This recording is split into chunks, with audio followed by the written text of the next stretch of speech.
I'll stay down, down. I'm just stuck here in a dream. I'm at the bottom of the ocean. I'm at the bottom of the sea. I'll stay down, down. I'm just stuck here in a dream.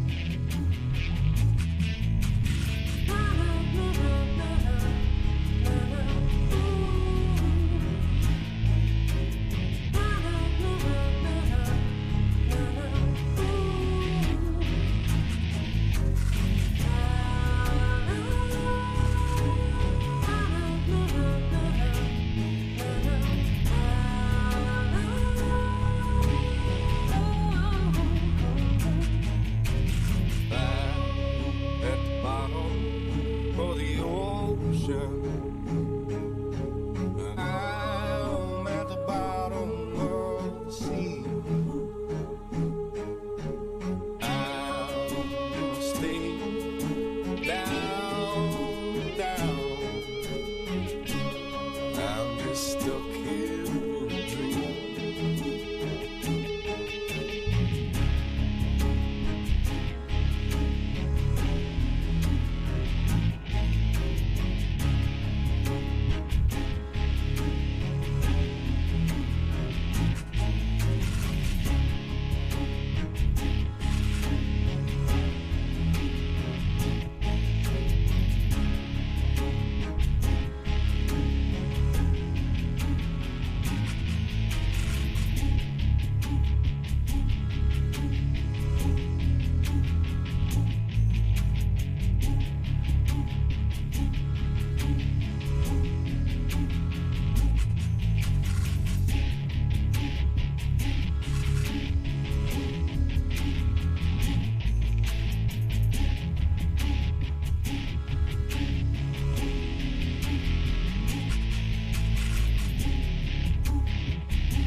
A lot of people look at us as robots or just out doing a job, but everything we see and do affects us just like it does everybody else.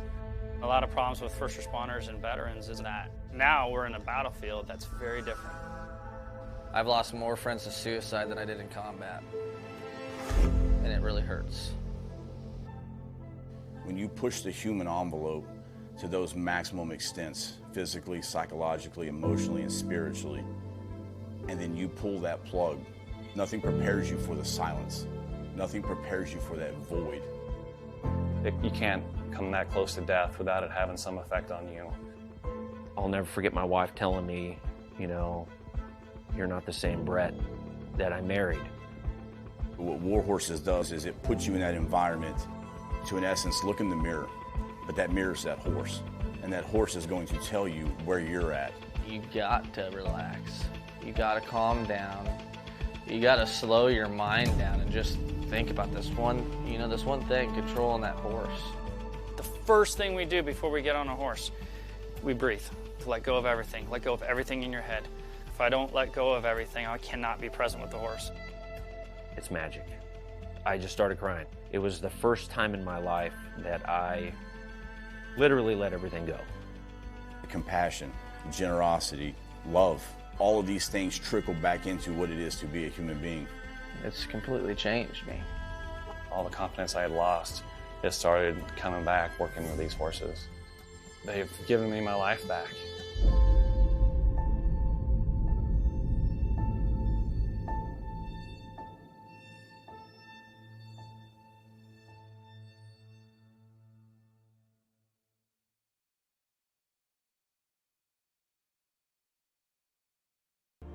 Freedom is the right of all sentient beings. WTF Nation Radio. WTF Nation Radio. Whoa, whoa, whoa, whoa, whoa. Do you ever have one of those moments where you think, how the hell did I get here? Jeez, what happened to me? I was ruling the galaxy, had a cherry new battle station. I mean, this place had an omelet bar, a straight-up omelet bar. And now look, my former intern's tossing me down a bottomless freaking pit. You know, come to think of it, my whole life has been a series of what the moments. That was my out. The voice of U.S. Army. WTF Moments. This is WTF Nation Radio. I looked my woman in the eye sockets. I told her straight out. I just said it, man. I said it. I said, bitch, I'm the man of the house. You said bitch, though. You called your wife a bitch. Yeah. This is a public service announcement from C.T. Fletcher. I will not contribute to the pussification of a nation.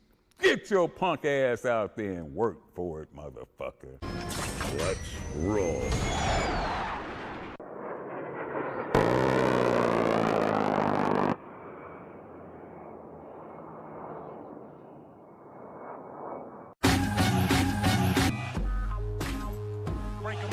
I finally showed it. Yeah. You finally freaking showed up to work. No, I'm just kidding. Damn kids. Damn children's. So welcome back, Mom. Welcome back. This is broadcasting live from the Functional Veteran Center of Excellence, deep within the mountain bunker here at WTF Nation Radio. U.S. Army WTF Moments on this 22nd of November. No Shave November. Somebody noticed. Yes, No Shave November. It's just like not even a couple of weeks too. Look at that. Look at that. What do you think? I mean, my hair is so gray though. It's fire. It looks like it's fiber optic. You know, it doesn't look like if it was black. I don't do the things like the older guys with insecurities. Just for men. Well, yeah, I don't do that stuff. I don't do that. You know, a lot of guys who are insecure with their masculinity, they like to darken their shit and they look really weird. They look like that dude from what's his name?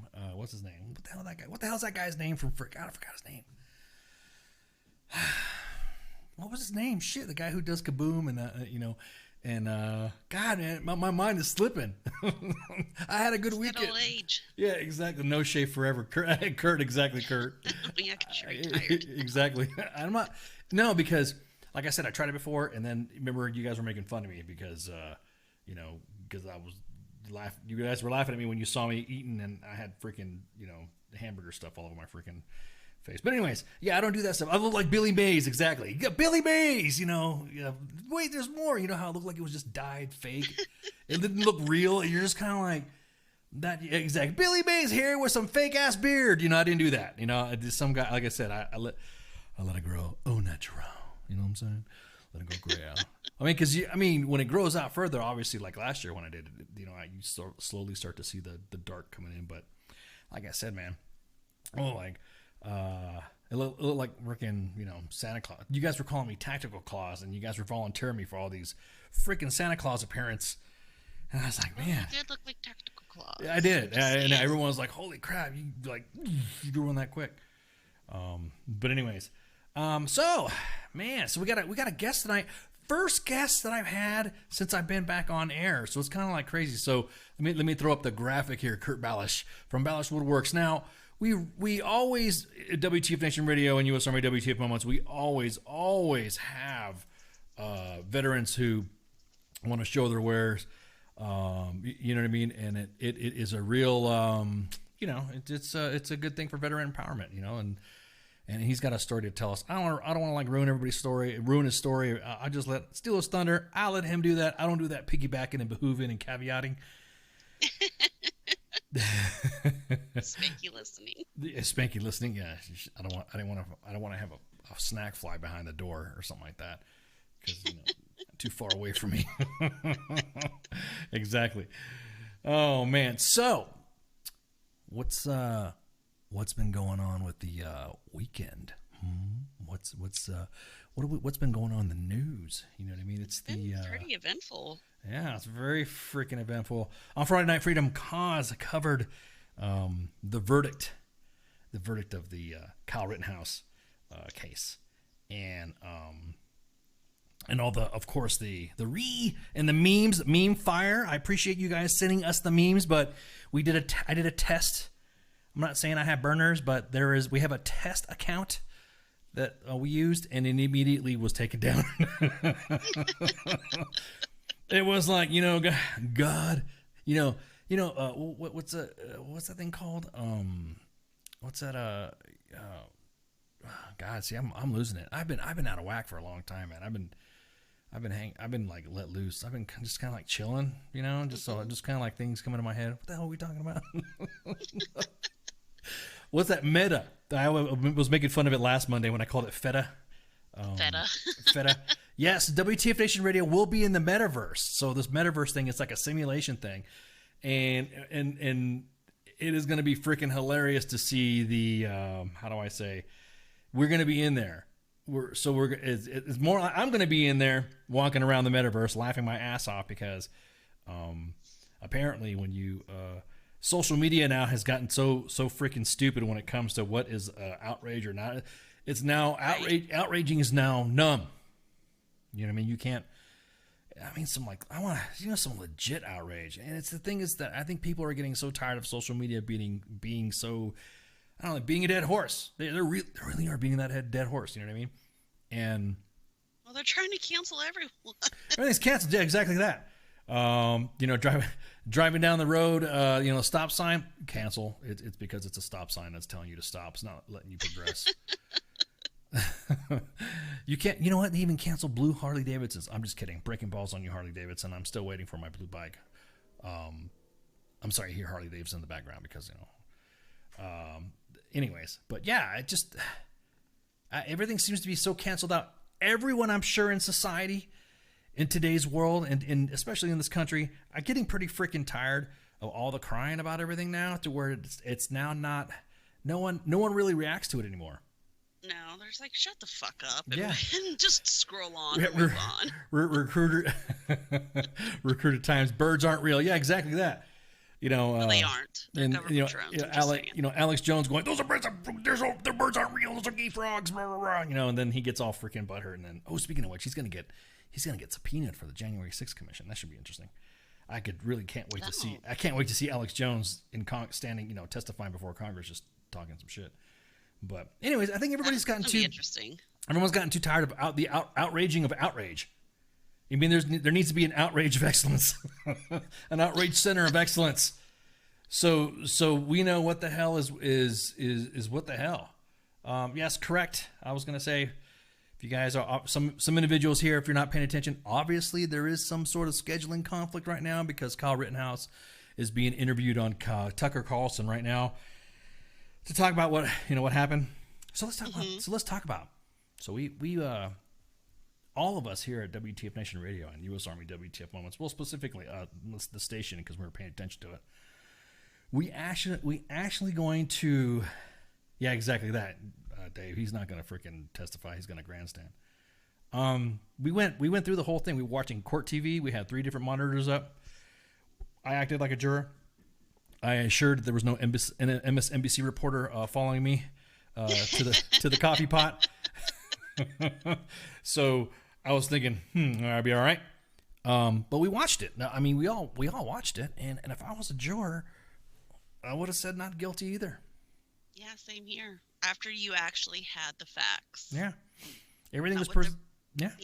No, don't get me wrong. The prosecution was pretty compelling up until they started revealing that there were some videos and there was some information that was left out. And I'm thinking, yeah, I didn't know about that. But I keep going back to that drone video from the FBI. I was like, damn, dude, you had video and you didn't like let anybody. What other videos? So I can sit there picking my nose in the bathroom or something like that, or out in the backyard, and or out doing PT with me and Baby Ice, and or I'm just sitting in my living room watching TV, playing Xbox, scratching my nuts, and the next thing you know, boom, boom, FBI shows up. But they withheld evidence. Right. Correct. They did withhold it. That was my biggest thing too. Is that the prosecution was also playing it to where a lot of miscreditation, unaccredited accounts of what specific programs were. Yeah, and they played dirty. Yeah, they played dirty. Yeah. However, the memes were gold. Well, they are. Meme fire. Platinum memes. I'm talking you. Magnifique. I'm talking like straight platinum gold, Goldfinger freaking memes.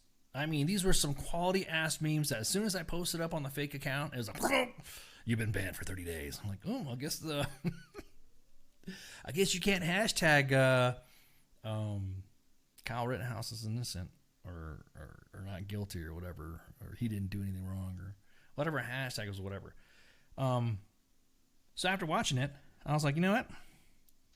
Then he's not guilty. If I was a sitting juror, of course. Yeah, I mean, and they based their verdict on the how the law was written, and that's what the majority of people who are in their feelings about this are not realizing. It is how the law was written, and that's why he was found not guilty. And then basically, I mean, for him to even be charged, like to be convicted of murder, he had to have intent, which he did not have. Yeah, there's a lot of interesting facts that came out of it too, like the footage that was given to the defense and the footage that the prosecution had were two different types of renders. There was also the FBI footage. There was also sequences of events that happened. There was also well, the media said that he took a gun and crossed state lines and that he lived in a different state and all this, but come to find out, he didn't. You know what I mean? That state lines thing is bullshit. I'm gonna tell you what right now. Someone, I mean, who has not PCS'd or moved in the military and has not taken their weapons with them? Exactly. Or anybody just driving to go pick up a weapon. Hey, Right. I'm a resident of this state, but I'm gonna go pick up a weapon here and buy it there and blah blah blah, and then you drive it across. There's no such thing. Exactly. So I just they even knew who the drop kick guy was. Yeah, exactly. Drop kick man is what they kept calling him. That dude. So that was that was another one that kind of got me on a, I don't want to say a weird. It got me. God, man, guys, dude. Somebody sent me a link, and it's just like the surface of the sun right now, and I'm just like, God, man. Oh, how's my eyes look? Can you see? Can I see? I'm seeing spots and stuff. I think there's an Aztec temple behind me. But I was just like, man, that's kind of messed up. I don't know how many purchases that you have, like, gifted weapons from kids. I mean, come on, everyone was talking about, I grew up shooting. I grew up shooting. And the way the prosecution was asking was like, do you play Call of Duty? When that question kicked up, I was like, bruh.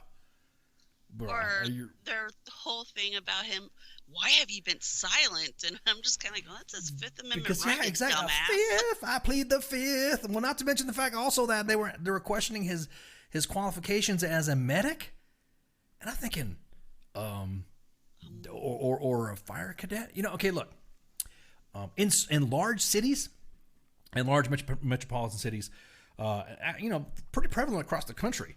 There's what they call the fire cadet and the explorer program. And the explorer program is something that the police department does. and the fire cadet program too. Sanctioned by the Boy Scouts and Girl Scouts, or the Scouts, what they call them now. Yeah. It's all sanctioned, and they teach basic stuff, just like going through the Boy Scouts, right? So you hear all these stories about, oh, he saved his dad because he was an Eagle Scout and he saved his family because of the skills that he learned. When it comes to something like that, you notice everyone's like propping it up, be like they're lauding those skills that you learn in the Boy Scouts or the Fire Cadet program or the Police Explorer program, and then when it comes to Kyle Rittenhouse, no, you're not even qualified to place that bandage. What are you doing? And I'm thinking, God, man, this poor kid. Civil Air Patrol, Young Marines, exactly. God, man. So there was another case. Everyone started bringing up the race issue stuff. And I'll talk about it. Shit. What are they going to do? What are they going to do? Outrage me? What are they going to do? Put in a request at the Center of Excellence, at the Outrage Center of Excellence that there was another case where there was a no-knock warrant. A black guy. He was found not guilty on the same day that Kyle Rittenhouse was found not guilty as well. Mm-hmm. No knock warrant. Cops came in, threw a flashbang in there, kaboom. Guy thinks he's getting shot at because, I think they killed his girlfriend too. They did. And he returned fire. Breonna Taylor too, same thing. Kenneth Walker was found not guilty. So those cases, you can't really go back to the issue of race on that one. Now Ahmaud Arbery, those fucking rednecks killed his ass. Oh yeah. I'll say it right now. I will go. I'll be more than happy to say that those idiots down there that was murder. We because remember when we first, I think we didn't break the story, but we talked about it a few shows back. Yeah, like you could just. Yeah. You want to cry when you oh my God, yeah. Those cats are guilty. Guilty. I'll play juror on that one too, because I've been watching that thing, and they were like all pissed off because they had civil rights people sitting with the juror with the families and stuff. Guilty. You don't have to have Jesse Jackson or Al Sharpton there. Guilty. Yeah, I was playing his day. They're guilty. Guilty. Because there was a lawyer that was. Even she got charged with something. Yeah, I was just watching. I was watching the case. And I'm just listening to the defense. Is kind of like, we don't like the fact that these individuals are sitting here with the families. Well, tough shit. We don't like the fact that the video. It was our duty to man. You don't do. I have. You know what? Citizens arrests. That was like. Has anybody really done a citizen's arrest when you think about it? Hey, you're not wearing a mask. I'm conducting a citizen's arrest according to blah, blah, blah, blah, blah. Or I don't like the way you do. Man, you get up on my face and say you want to do a citizen's arrest and you're trying to get in my business about something. Think about what he was doing. He was running through a neighborhood and some guys thought that he was messing around with some shit. Stole something or whatever. Even the construction sites around the area testified or specifically stated that there was nothing missing from any of the sites they say that he was at. Not to mention the fact that not only was he running, just jogging around, that they was, there's no duty for you to stop while you're jogging. Hey, come here, I want to talk to you. No. Now, if you imagine this, you're jogging, some guy pulls up in a fucking truck behind you, and then decides to, and you see one of them with a gun. What the hell do you think you're gonna do? Anybody would say, "Holy crap, these dudes are coming at me with a gun. I'm just doing PT. I'm just running." Yeah, screw me. I'd be like, it's like, you can't sit there and say that it's your duty to conduct a citizen's arrest like that for someone running. It's obvious, and in the video you see it. Yeah, they mowed I won't say mowed them down. They almost mowed him down. Yeah, they almost mowed his ass down. Yeah, they hunted his ass down. I don't want to freaking. I don't want to post the video because Sean King is like really. I don't want to prop Sean King. Everyone calls him like Talcum X or something like that. So I'm not even going to entertain that. But if you have seen the video, and of course the video was out there, and I watched those 3 trials. Ahmaud Arbery, he was murdered. He was straight gunned down.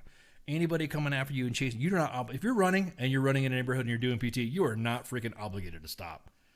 No one's going to say, "Hey, come here, stop." When you need to do what do you mean stop? I got to freaking stop. Yeah. Exactly, Pookie, exactly. If 3 rednecks jump out of me doing PT, that whole 44 bulldog is going to start barking. Exactly. I'm not saying that I I'm not saying that I carry when I cross block lines. when I walk, when I carry across, neighborhood lines, since we're all doing the neighborhood, state lines, county lines, and stuff like that. But you will definitely learn your lesson if you're trying to stop me and Baby Eyes from doing some PT. Yeah, that Ahmaud Arbery was murdered, gunned down, hunted. Those dudes need to fry. Yes, they do. Oh well, I don't think.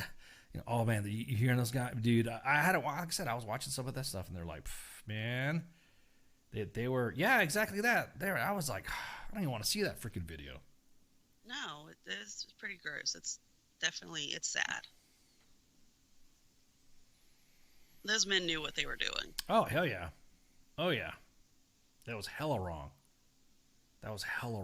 Exactly. So the 3 cases that we talked about, of course, not guilty. But Ahmaud Arbery, man, those guys are done. Those guys, I mean, if there is not a guilty on this one, I will fucking I'll be outraged with everybody else. Yeah, we'll get riot. Shh, can we say that?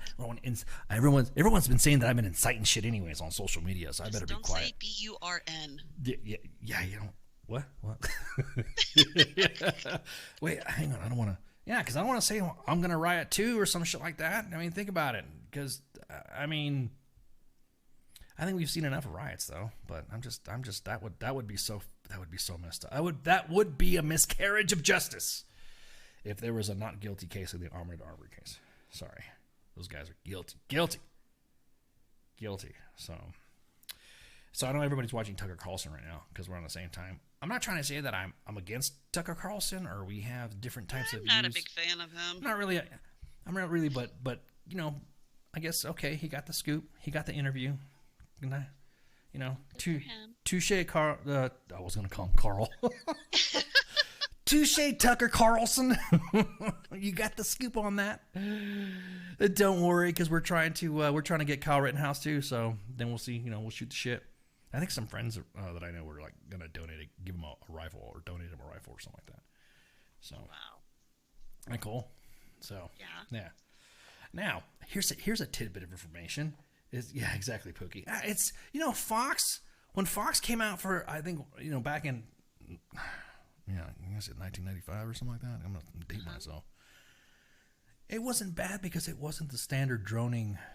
I was gonna say Clinton News Network, CNN. That was the only one to watch. That was the only thing to watch back in the day was CNN and CNN and CNN. That's all you could watch is CNN. And then Fox came out, and you're like, "Whoa, what's this? This is new shit." Oh, Fox, okay. And it was okay. I mean, it wasn't too. It was great. I liked at the time when it first came out. I liked watching. What's his name? Actually, 2 shows that I thought were, I would say cool, but were interesting to watch was the Bill O'Reilly show, The O'Reilly Factor. That one was in the beginning, not like now, not where during his meltdown, but it was interesting because he would just be like shit talking. Hannity and Combs. There you go. That was my next show I was talking about, Joe. Exactly that. Hannity and Combs, man. Sean Hannity and Alan Combs. Those two were that was actually the show that I was actually after. It was like after the O'Reilly Factor. After you watched the O'Reilly Factor, then you watched Hannity and Combs. And I like watching Hannity and Combs because there would be some good points that Sean Hannity would say, and then there would be some bad points that Sean Hannity would say, and freaking Alan Combs would just drag his ass, and it would be awesome. And then Alan Combs would just be like, he stood his ground on that shit. It was awesome back in the day. Back in the day, of course.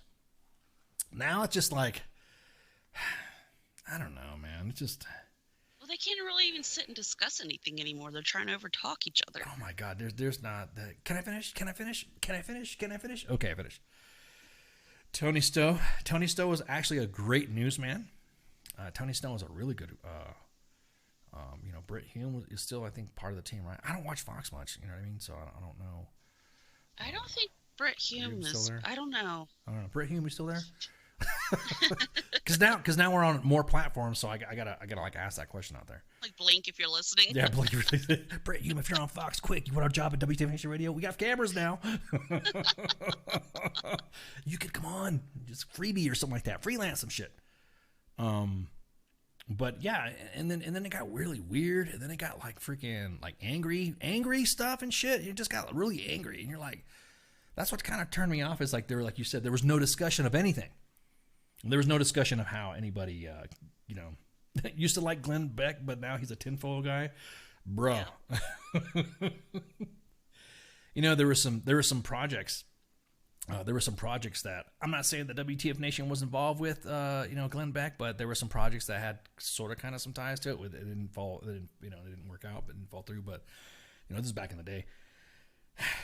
TMZ breaks more credible news than all the cable news. You forgot the WTF Nation? We break news. Do we break news? We still, when it comes to veteran and military related issues, I think we break some pretty good news. We work a lot with other media outlets. Real quick today, President Biden is visiting Fort Bragg for a Friendsgiving. Have you ever heard of that crap? What the hell's a Friendsgiving? What's that? It's like Thanksgiving, but you have your fucking friends. But me, I'm kind of thinking like everybody like who's been on active duty or whatever in the military, we've been doing that for fucking ever. Oh my God, Tyrone Lannister, long time no see, brother. How you been, man? Holy shit. Bro, I have not seen you in ages, Tyrone. How you been? God, I miss our Tyrone Lannister Game of Thrones updates, the urban updates. God, man, those are the days. Too bad Game of Thrones isn't out. A lot of Crowder isn't too bad. Yeah, Duffel Blog. Gary's exactly. Well, I appreciate it there, Tyrone. I appreciate it, man. Yeah, well, I appreciate it. That's all. That's what I'm talking about. I hope we do good. I get my motherfucking news from. I'm trying to read this in Tyrone's voice. He's only called like a few times, but in his voice, this is what he would say. I get my motherfucking news from WTFNR. Fuck all them other people. Checking in from the CQ desk at Fort Hood. Damn, dude. The great place. The CQ place. Well, I'll say hi. Hey, who's your duty NCO? Or are you the duty NCO? So basically at Fort Bragg right now, President Biden is having a Friendsgiving. We're all like, having discussions in the main page chats too. That Friendsgiving stuff. It's like Festivus. It's like made up shit. Yeah, it's like why do you want to have Friendsgiving and adding more to, you know what I mean? Stop it. It's a Thanksgiving. Not to mention when it's Thanksgiving, after Thanksgiving, the day like the Friday after Thanksgiving, aside from the big sales that Target's not doing anymore because they're afraid of getting freaking looted. Well, a lot of the stores, they're like, oh, we should be closed on Thanksgiving. Right. I'm like, yeah, you should have stayed closed on Thanksgiving. So, but it was like we're having a big argument because I was, trolling some of the other admins. Yes, you guys are. I know some of them listen to us too. They were discussing this Friendsgiving stuff, and I'm thinking, fucking things. What is Friendsgiving? We adding more crap to it. It's like Festivus stuff from Seinfeld, TV show shit. Because everybody knows that freaking, that's like whatever, made up stuff. I don't know, whatever. But you don't put up your freaking Christmas ornaments and put up your Christmas stuff until the day after Thanksgiving. The day after Thanksgiving, you wake up, and then that's it.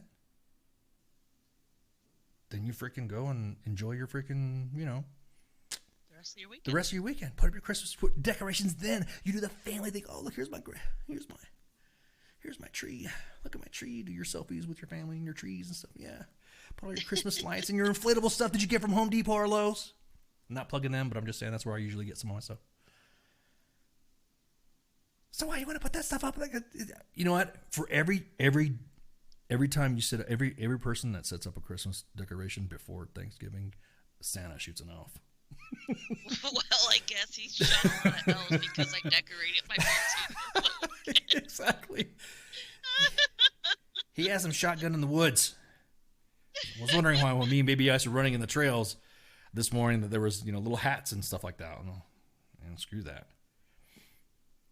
And Tyler says you can't mount all the elves on my wall. Yeah, exactly.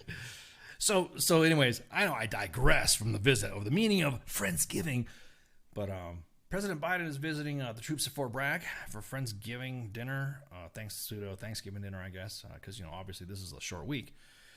And I challenged any media person out there to ask him what the status is of the Medal of Honor ceremony for Sergeant First Class Alwyn Cash.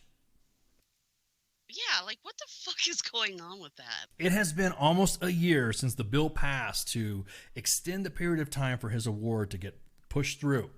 Supposedly, everything's good to go and everything can happen. We're just waiting for the freaking White House. I don't want to hear it from Jen Psaki. I don't want to hear it from any other admin staff puke. I want to hear it from the president himself, what he's going to do for Alwyn Cash. It's been almost a year since that bill has passed, and it's been almost, 16 some odd years or something like that since that happened, since his death. And so yeah, I'm freaking, I want to know. So I put a challenge out to anybody out there in the media that has the sack to ask President Biden what's the status, because no one's asking him. No PAOs, not that I've seen. Nobody from any of the big media, which is why I was kind of beating up on Fox News. You're all for the freaking troops, but as soon as, I'm noticing a lot of you guys starting to beat up on the freaking troops. I notice a lot of you hey, you want to support the troops? Hey, give us little nuggets of information like what's the status of Alwyn Cash's award? If you have the sack to do that and you do it, I will put you on. I will put you on the scoop list for the WTF Nation. I will make sure that there's a big scooping story that we have, because we do have a scoop list. We do have a group of media people that we reach out to that say, hey, we can't print this out. We can't do this because we can't do this. We can't do that. You guys want it? Bam, we give it to them. We give it to them. We give it to pick your outlet. I'm not trying to say that the WTF Nation is to credit for anything, but there has been some things that have been published from media outlets because we gave them some information that could help them out or whatever, or they'll ask us for SMEs, for subject matter expertise. SMEs. Nobody wants to ask. I've not seen anybody, Peter Ducci, any individuals from MSNBC, CNN, nobody asked them about Alwyn Cash. Heath, your tree has been up for 2 weeks. Block him. Remove him from the chats, please. Heath, brother, I can't, bro, really? You've been up there for the last 2 weeks. Man, I thought I knew you, man. I thought I knew Heath. I guess watch his reaction. I'm just messing with you, Heath. I'm just messing with you. All I know, there's about 14 dead elves out there in the woods. I mean, Pookie has a good point. It has Trump's name attached to it, and that's why. I'm going to tell you what. And that's fucked up. I'm going to tell you what. I didn't want to go there. Some other friends of mine asked me to, hey, is it a racial issue? What is it? Is it a Trump issue? I can't answer that question. I will say, though, that the perception of the awarding process looks a little favored or entitled. Soon after the election happened and the president was inaugurated, he went down to visit Jimmy Carter. Nothing against Jimmy Carter, right? And just Jimmy Carter's the former president, and he's, everyone calls him the peanut farmer, and he's Jimmy Carter. He's just Jimmy Carter. Shortly after that, weeks later, a Medal of Honor was awarded to somebody.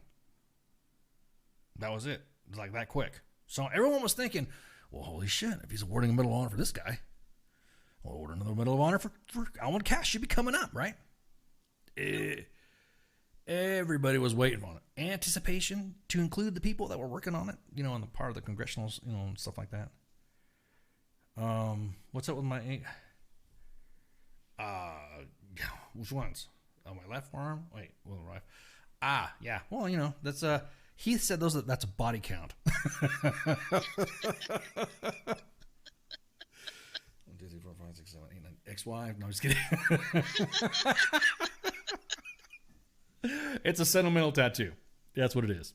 I'll just leave it at that. It's a sentimental tattoo. But it was kind of crazy that all of a sudden the Medal of Honor happened, and to a white dude. I'm gonna go there.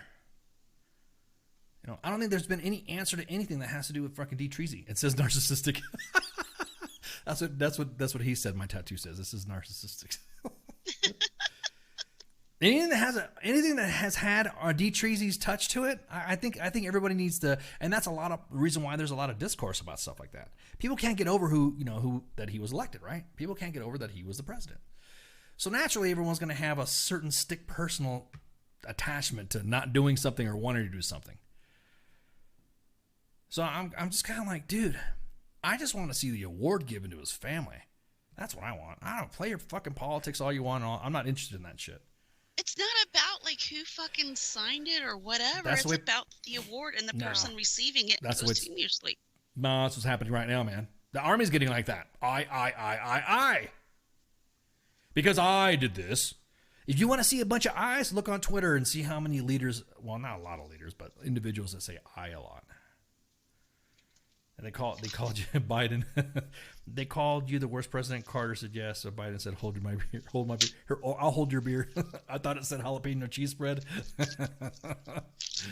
But anyways, yeah, it's pretty frustrating. It is because, this happened almost 2 decades ago, man. Think about it.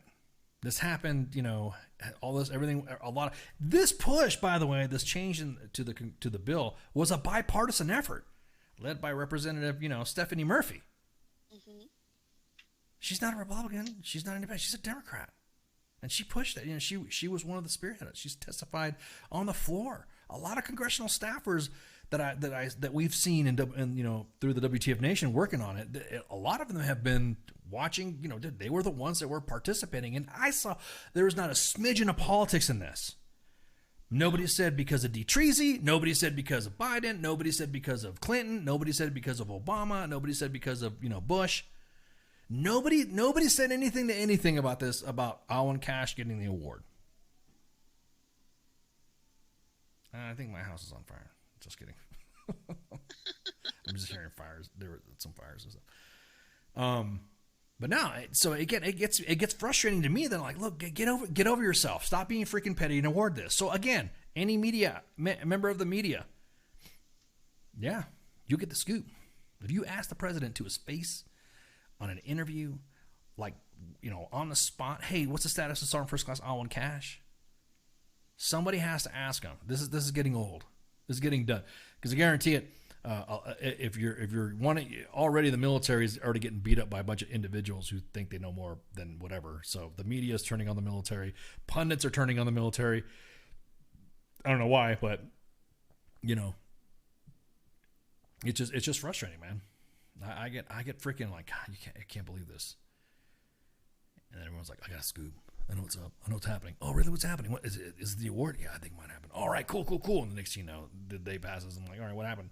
Well, I guess because of maybe this and all that. And you're thinking, whatevs.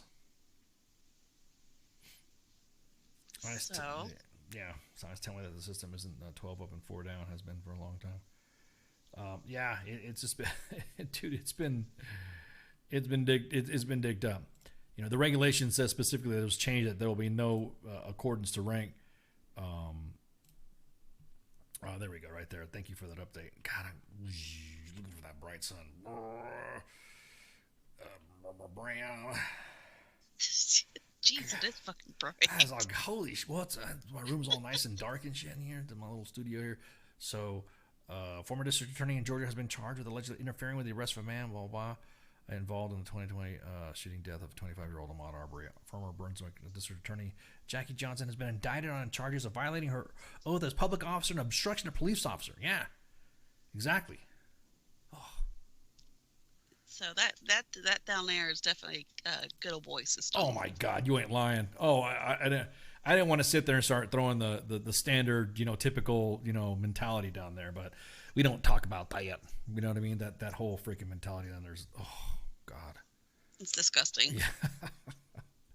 I couldn't, like I said, you're gonna get me all rolled up on freaking and pissed off again on this, because I mean it's worthy being pissed off about, but again, yeah. So what's the status of Alwyn Cash? So any media member, I gotta see you on video. I gotta see an interview. Hey, what's the status of our First Class Cash's Medal of Honor? And if you asked him at least, and I want to see his answer, then hey, you get the scoop rights. You get put on the coveted. you get some deets. It might be a shitstorm, but at least it's not. It's Pookie. It's Georgia.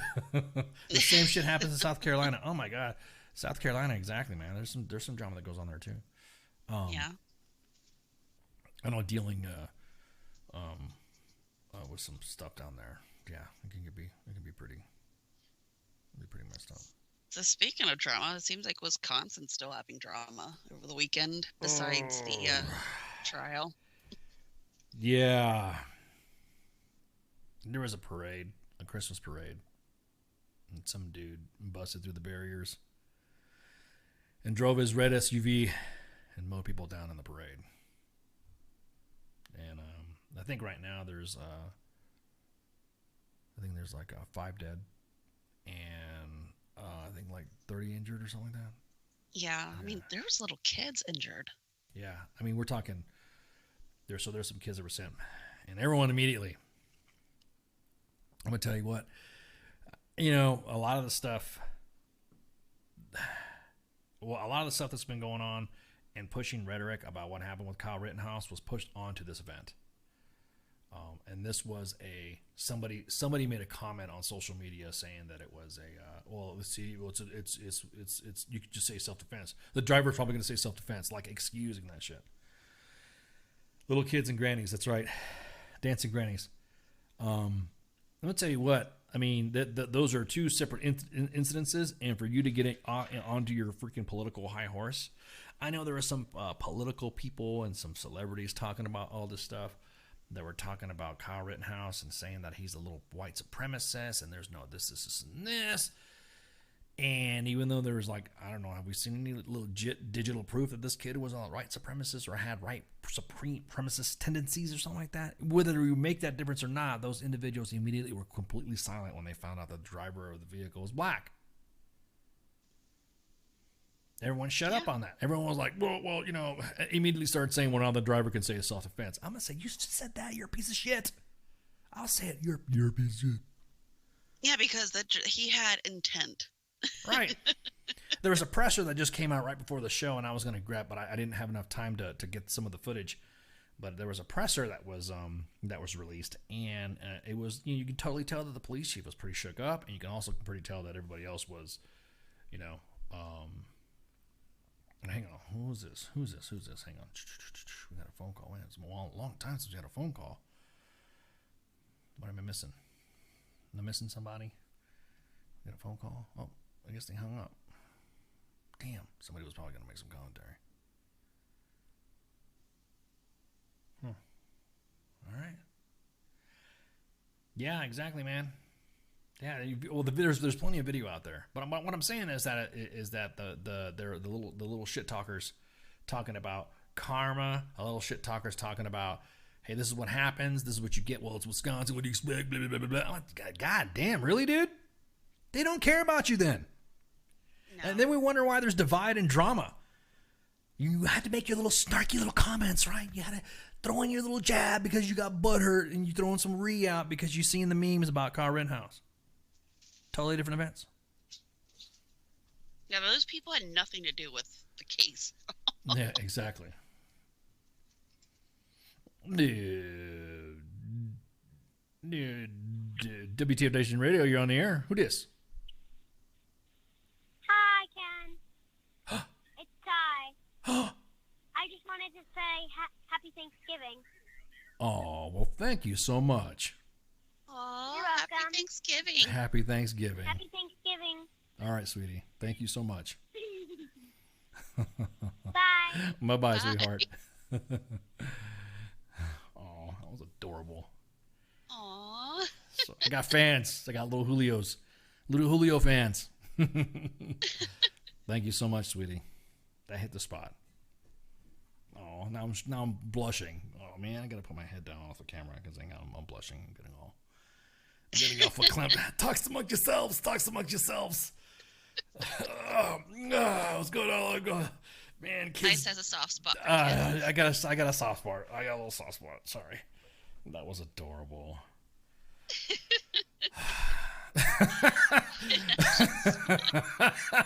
Yeah, I see that comment, Bailey. Yes, an actual smile. I do that once in a while. That was so sweet. Oh man, I was like thinking, is that the guest? Shit, what time did you tell them to call us? What the hell? What's going on?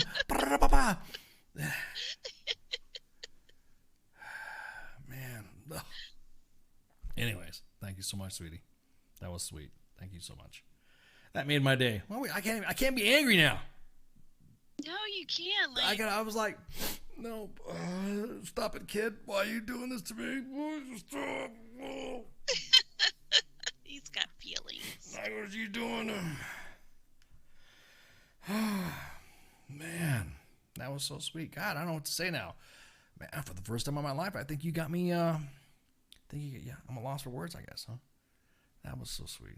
That was so, and it's going to be immortalized in a podcast forever on WTF Nation Radio and U.S. Army WTF Moments. That was sweet. At least it wasn't a toilet flush. Yeah, you're right. It wasn't a toilet flush, man. Oh, man. Oh, D-Max. Oh, D-Max. Oh, man. That took the outrage out of my sails, man. I'm not ready to go freaking, just ready to go off. But no. Yeah, that's awesome. Kid, no, you got to have that soft spot for the kids, man. You do, especially when they listen too. If they're listening in and they're fans, then of course, you got to respect that. That's just the way it is. Even Darth Vader has fans. Oh my God. Oh, I'm embarrassed. I was embarrassing. Well, I'm not embarrassed. I'm just blushing because that was just so sweet. Man, that was so sweet. Now, all my social medias are going off right now. All my DMs. Right. Like, who's that? How many kids do you got, man? I just got that one. Oh my God. Oh, that was sweet. You never know, man. The dark side of the force is a pathway to many abilities some consider to be unnatural. That was so sweet. God, I'm so embarrassed. I'm still red. I have to adjust the camera and stuff. Look at that bright, man. Holy crap. I mean, I don't know what to say now. That was pretty sweet. Anywho. So what were we talking about next? Oh, what were we still talking? Oh yeah. So anyways, my thing is that most of the outrage, I think, is a lot of people like to connect it to some things that have no meaning to another. You know what I mean? It's just like, yeah. It's just that you didn't have to make that comment like that. You don't have to speak up anytime when there's a tragedy like that where there's, the elderly and children. You really, really got to rigging. You gotta bring it back to center. Yeah. You just really have to just like, what's wrong with you, man? It's just one of those things where it's like, God, Joey, the redness makes the beard look a little extra white. It's fiber optic, man. It's not white or gray. It's you can't even, like I said, if I get it real close, you guys can probably see a little bit better. But because the way the camera is, it's a high def camera that adjusts automatically. So, well, thanks, Joey.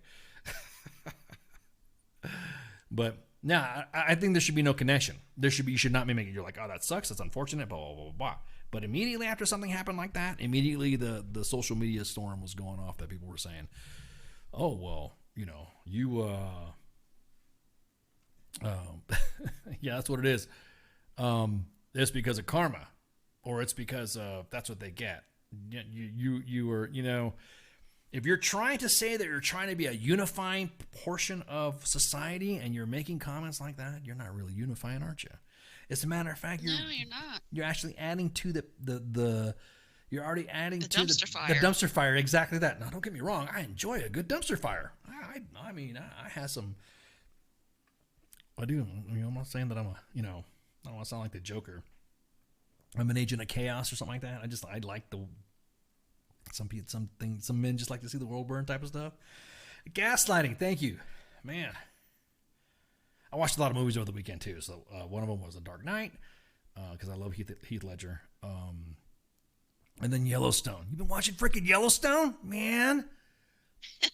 Man, I was like, I haven't been able to get into Yellowstone. Oh. I don't know why. I think I'll be honest with you. It's kind of like how my family is. I don't want to say like that, but it's just, living ranching, horses and stuff like that. It's just old family stuff. And so to me, I just like you can really like, oh wow, I can get into this. And man, if you gotta get into you gotta yell. I don't know, maybe if you can't get into it, fine. But it's one of my favorite shows. That's pretty cool. It is real cool. It's like, wow, man. I want family like that too. I'm not trying to say, I like, chaos and carnage and all that sort of stuff. It's just a good show. But no, it is almost time for our guest. It is. Oh my gosh. Pookie said he pissed off a ton of people with his high capacity vehicle. Yeah, you got to watch it. You got to watch all the seasons. You got to watch it. I watch it, and then I'll stop and but you can't just like, when I binge watch something, I watch the show and I watch it. I don't freaking jump on other shows to watch it unless it's like I'm watching cartoons with the kids or something like that. But yeah, it's pretty cool. But yeah, so we're gonna have our guest come on in about a couple minutes. Did he say anything about cameras? Is he cool? Yeah. Oh yeah. He said he's good to go with the cameras. With the cameras? Is he? He's like walking around. He's be able to. He'll be good and stuff like that. He's got a laptop. Kurt, can you go on a camera with a laptop or something? Are you good, man? Because I don't want to like. This is my first time on cameras, dude, with a guest. So you're kind of like we're both testing the waters on this, dude. Anyways, we're gonna take a break right quick. And thank you again, sweetheart, for that Thanksgiving greeting. That was pretty cool. Thanks. We'll be right back. Shouts. WTF Nation Radio. WTF Nation Radio. Take it from me, Ice. You can't just float around space not caring about stuff forever. The voice of U.S. Army. WTF Moments. This is WTF Nation Radio. Shit in the bag, Pogue.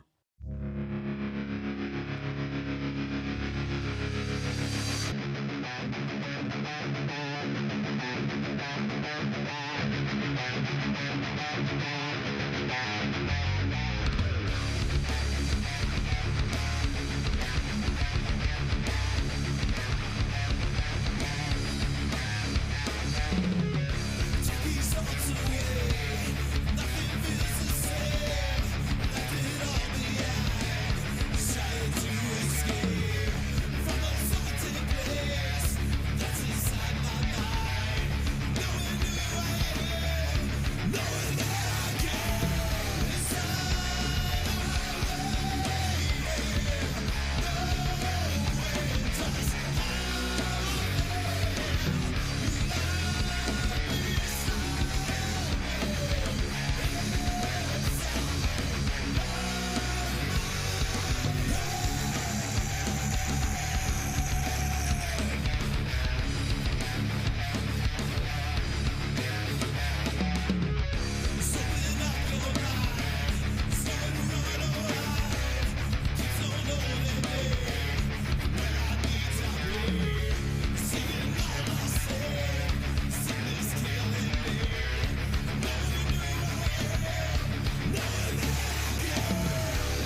sirens are going off. Another rocket attack. I've got my boots and got my ammo in my 50-pound sack.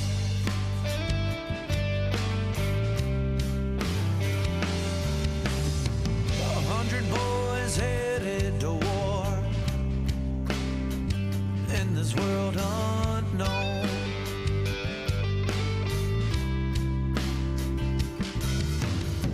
The only peace of mind I've got are these letters from home.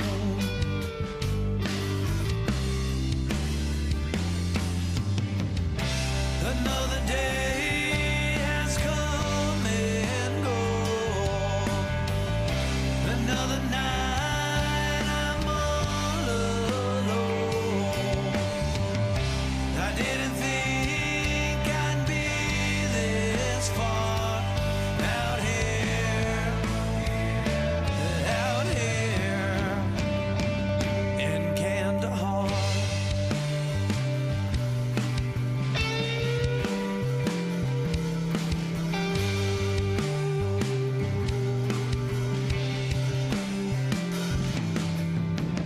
Most of us, we made it home,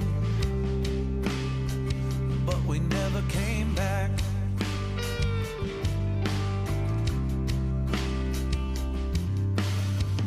When we close our eyes at night,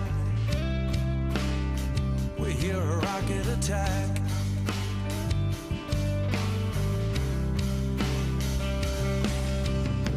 I've tried to talk and tell you about it, but it ain't the same.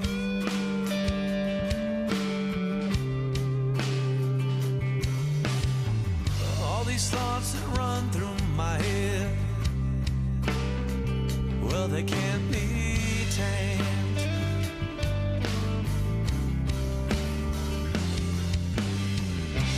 Another day has come and gone. Another night I'm all alone. I didn't think I'd be this far out here in Kandahar.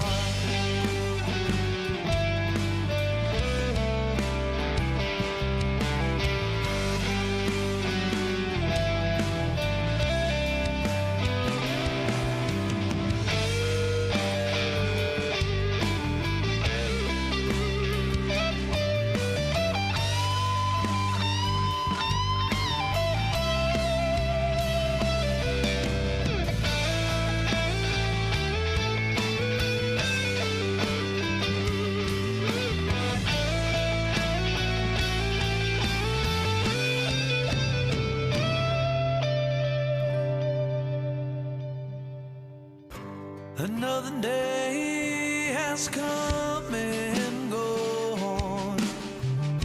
Another night I'm all alone.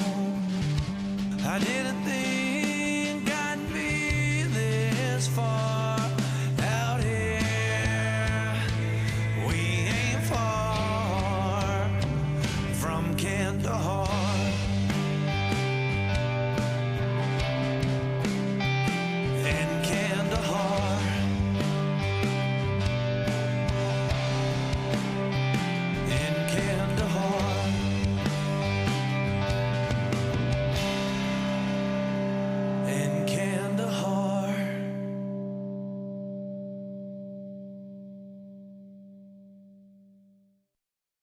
Wear a condom? We're in Fayetteville. No one gets STDs here. The voice of U.S. Army, WTF Moments. This is WTF Nation Radio. I am here determined to stop this future atrocity. This station is now the ultimate power in the universe. I suggest we use it. The voice of U.S. Army, WTF Moments. This is WTF Nation Radio. I find your lack of faith disturbing. Everything stated on WTF Nation Radio is to be considered the opinion of the person that stated it, and not an official representation of WTF Nation Radio or U.S. Army WTF Moments. Price does not include tax, title, or license. Some assembly required. Each item sold separately. Batteries not included. Objects in mirror are closer than they appear. If conditions persist, contact a physician. Individual results may vary. Keep out of the reach of children. Avoid prolonged exposure to direct sunlight. Keep in a cool, dark place. And please enjoy the show. Shots. And we're back with our guest, Kurt Ballash. What's going on, man? Not much. How you doing? Bro, awesome that you're on here, man. It's so awesome. Man, everyone's like, hey, I know Kurt needs to come on, and when's he coming on? And as soon as we started getting the notices out, I broadcast it on air, and everyone was like, wow, when's he coming? When's he coming? Well, give me, I'll tell you what, you'll see the graphics, you'll see the adverts. Yeah, it took a little bit of time to put it together, but Amy was working with me and was really adamant about getting us on, and I'm really excited to be here talking with you guys. Awesome, brother. Hey, so real quick, I see you're in the chat, so if you guys got any questions for Kurt, you can go ahead and ask him in the chats as well. I know he's got a little bit more grace with his beard because he's no shave forever, I think. Yeah, really. But yeah, we were just talking about before he came on how I'm still red from that cutie that called me out. That was such a sweet call. But again, Kurt, thanks for coming on. Tell us about yourself, man. So I was born in Cleveland, Ohio, raised in Cleveland, Ohio, moved out to the suburbs, during my teenage years, ran away to the military, joined the Army in 2003 at the age of 18, almost 19, and really just kind of settled into my element as a combat engineer. I was selected during basic training to go and be part of the military working dog program that the engineers were rolling out at the time. There was an initial 7-8 of us that went over to the United Kingdom to train underneath the Royal Army Vet Corps and learn how to handle military working dogs to do demining operations and counter-explosive operations. Nice. I did that for a little bit of time and kind of got bored in the monotony of being stuck in, daily training cycle for a dog is wake up, clean kennel, take dog train, bring it home, feed it, and go back. And there wasn't enough change in that. So after my first deployment, I supported special forces for a little bit. I got the bug up my ass to want to go do that. I went to selection, first time select, made it the majority of the way through the pipeline, and I let my ego get the best of me, got dropped, and went on to serve as a special operations combat medic underneath civil affairs for a little bit. And then again, my ego got the best of me and got me sent down to the 82nd where my soul died. And I proceeded to exit service and try to move on with my life. But Kurt, you're in the division. How could you be upset? That's the division. After coming from the community that I came from and being around the people that were inside the 82nd, I was out of my element. No, I hear you. I met a lot of really good people. A lot of my really good friends to this day were from the 82nd. So I met some good people there. Unfortunately, I think I rubbed the leadership the wrong way. And we'll just say that I learned a lot from my time there as a person, as a man. I grew. After getting out, I wanted to go back and continue practicing medicine. I started doing school at Methodist University. I was going to go be a physician assistant, but after about a year of school, hanging out with a bunch of young kids, I was offered a contracting gig to support the Kabul embassy, where I took that position for a couple years as a medic on a team, and then came home, started doing what I do now, running a business. Tell us, okay, you had a little bit of a hiccup starting your business, didn't you? Or how did that start up? It kind of started as a hobby at first. 2013, right before I got out of the military, my grandfather passed away. I inherited some tools from him, and I started putting them to use between contracts and stuff like that. And then when I kind of tried to take it official, it was kind of a failure to launch. I launched underneath the banner Fayetteville Wood Art, and we floundered around for about 2 or 3 years underneath that banner, trying to combine we'll call it rustic pallet furniture with a sense of artistry, and it wasn't really working. I wasn't really feeling fulfilled in the challenge behind that kind of furniture, and I wanted to do something better. My late wife went ahead and helped me rebrand underneath Ballash Woodworks, which is how we currently operate, Ballash Woodworks LLC. And it's just been a really great time since we transitioned from being like a general catch-all woodworker to more of a specialized heirloom quality custom furniture provider. Yeah, I didn't mean to say hiccup like in that way, but yeah, I know what you meant. I was just talking about the other aspect. Can you tell us about if you can, what was how much of an impact did your wife have in this? So my wife was always my number one supporter. When I transitioned out of service, I was floundering around trying to figure out who I was as a person without the military, really struggling to transition successfully and find my purpose after service. And she was patient with me while I was trying to identify that. You know, I went to personal training. I was very successful at that as a strength coach. I was ranked one of the top powerlifting athletes in my weight class and division.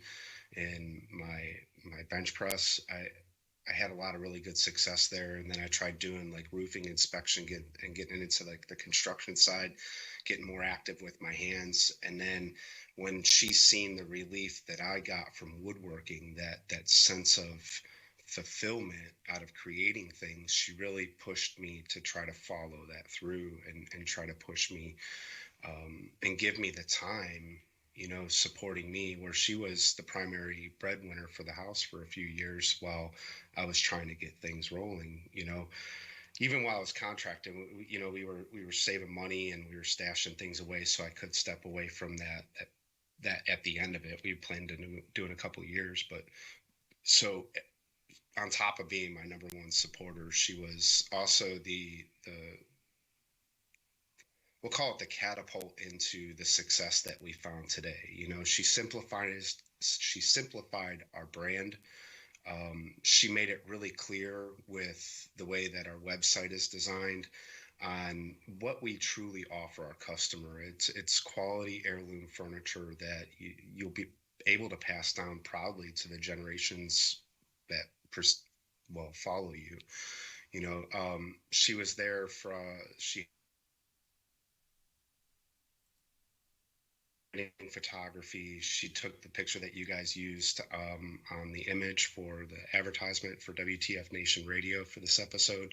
So a lot of the early sets and how we got started were all because of the things that she did in her mind as a photographer, as an artist, as a marketing person that used to work for the Fayetteville Observer. She used all of that knowledge to really help me set a solid foundation through the website, through the pictures, through the branding, to help me kind of step from hobbyist to professional. She was always the person telling me that I needed to charge more for what I did when I didn't believe in myself. She was the person that kind of pushed me through that struggle. She was the person that when I was in chronic pain on the couch crying, she was the one trying to make it all better, you know. So she was and still remains my strength. I hear you, brother. I hear you. I got everyone's like, I got your website as you're talking, scrolling through. You guys, the post that we have on U.S. Army WTF Moments and WTF Nation Radio, if you click on to there's a little thing. I'm pretty sure one of our team, matter of fact, I'll do that right now for you guys. How about that? I will drop the link in both and all that stuff. There you go. Hang on. Let me do this. Let me drop this in here for y'all. There you go. Bam. So the link is inside all the chats now. So even the ones that you boomers don't know how to use, the Twitch one, but they're all in there. So you tell us about the chronic pain stuff. I mean, tell us about what was the? Did you sustain an injury or something, or? I mean, like a lot of guys jumping out of airplanes, rucking a lot of weight, that caused chronic degradation damage, as well as some significant falls while overseas, the most recent being while I was on contract. I took a flat fall from about 9 feet right on my back, and it was kind of like the last straw. I tried to power lift after that. I tried to get back in shape, and every time I'd start really kind of pulling, I could feel the nerve pain causing that kind of that radiculopathy around the spinal cage to the sternum from like T5 through T7, in conjunction with the L5 through S1 damage that was done, from the years of service and being. Man. Yeah. No, I know the deal on that one. I have spent some time under silk myself, and I know the deal with that, man.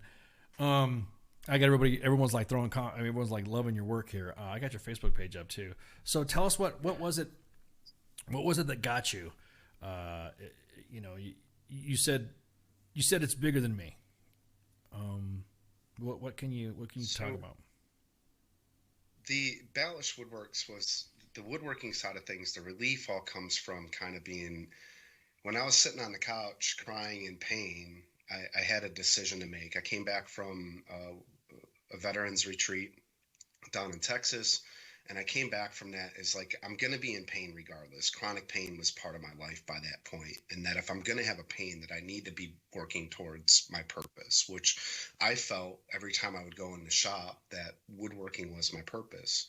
I would spend 15 minutes out of 2 hours out there at first because, I'd go out there for 15 minutes and the pain, the sciatic pain going down my leg and the pain whenever I would take a breath would get so bad that I would come inside and I would rest for as long as I could until the pain would subside enough for me to return to the shop. And I would look forward to those 15 minutes. I talked to when I came off of the Percocets and the Vicodins, and I talked to the doctor. The solution was that you can either increase medication or you can increase serotonin production. And serotonin production for me was being in the shop and having that sense of fulfillment. And the more I pressed into that, the more I felt that release, the more I felt I could really work through the issues in my head from the times overseas. And I wanted to share that with other people. I started bringing veterans into my shop in my one-car garage and teaching them and helping them accomplish their own projects. I would teach them how to make their cutting boards, their boxes, their retirement shadow boxes, whatever it was. I gave them the opportunity to come in and learn a trade from me, even with the limited space, resources, and equipment that I had. And I really just wanted to connect with that individual. And at the end of the day, I think that's a lot of what you transition as a veteran and you lose that sense of connection with the team that you once had. The rest of the team keeps moving on. They keep accomplishing the mission. They keep going forward to the next deployment. And after a while, the team starts rotating out to other stations and you're left here, wherever you PCS, if you return to your home of record, whatever it is, you're stuck there by yourself. You have no one around you to really pull you in and be like, hey man, you're not alone through this. And that's really what it was all about for me, was connecting with other people and bringing them in and giving them just a sliver of what I knew. And I found that a lot of the guys that were coming in and learning from me in my garage, they were coming back and saying, hey man, I haven't felt this good in years, man. This has been amazing. I appreciate just being able to come in here and use your space. And when we grew in 2020, we took over our 2,800 square foot shop with some office space attached to that. We really pressed into that. We started teaming up with the local arts council. We got a grant for the Creative Arts and Military Outreach Program through the NC Arts Council. We sat 50 military family members, active duty soldiers or veterans in our workshops, absolutely free to them. We continue to grow that program. We teamed up with the Wounded Warrior Project. We started offering private classes. We still offer our workspace to veterans and active duty in the area, in Fort Bragg area. We just continue to press into that. Even though we don't have a nonprofit, we sacrifice our personal resources as Ballash Woodworks to be able to provide that service to the veteran and military community, and not just them individuals, but their family members, their children. We offer them to bring in their wives and make river tables with us. We offer to bring in their children and make cutting boards with us. Whatever it is, we want to bring it to that central connection. The woodworking is just the superficial layer of it, so that's why I felt like it's bigger than me. It's bigger than Ballash Woodworks. Now, have you, and this is just me, everyone, because I'm retired too. And I'm kind of like, You know, you take up a hobby. This is I love doing this right here. But as far as like the trade stuff, I like to cook. So, but I mean, there's some trial and error when it comes to cooking, right? With the same thing with woodworking. Did you have an innate ability to just like start wood? Did you have any like bloopers? Did you have a rough start just figuring it out? You know what I mean? So I was really fortunate, actually. I grew up from a young age in my grandfather's workshop. I learned from my dad. You know, I never really got a chance to learn from my grandfather, but my dad, you know, probably as close to my grandfather as you can get. He still teaches and mentors me to this day. Awesome. So, I mean, anytime you're working with your hands, you're going to have bloopers, you're going to have mistakes, but those mistakes are really what lead to the learning opportunities that create the perfection inside of a tradesman. You're never going to get it right the first time, no matter how many magazines, books, or how many like seminars you go to, how many demonstrations you watch. The first time you touch that piece of wood, you're going to mess something up. And that's something that really kind of helped me develop as a person, was being able to face that failure without being overwhelmed by that sense of defeat, you know, and still being able to press forward.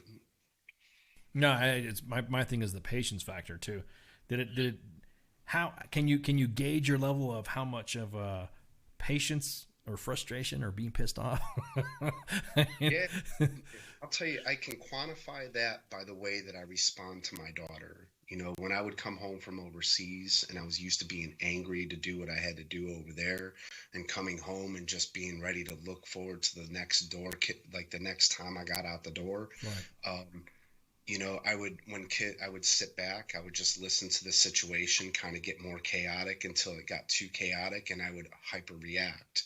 You know, versus now I find myself able to slow down and listen to my daughter talk through her feelings.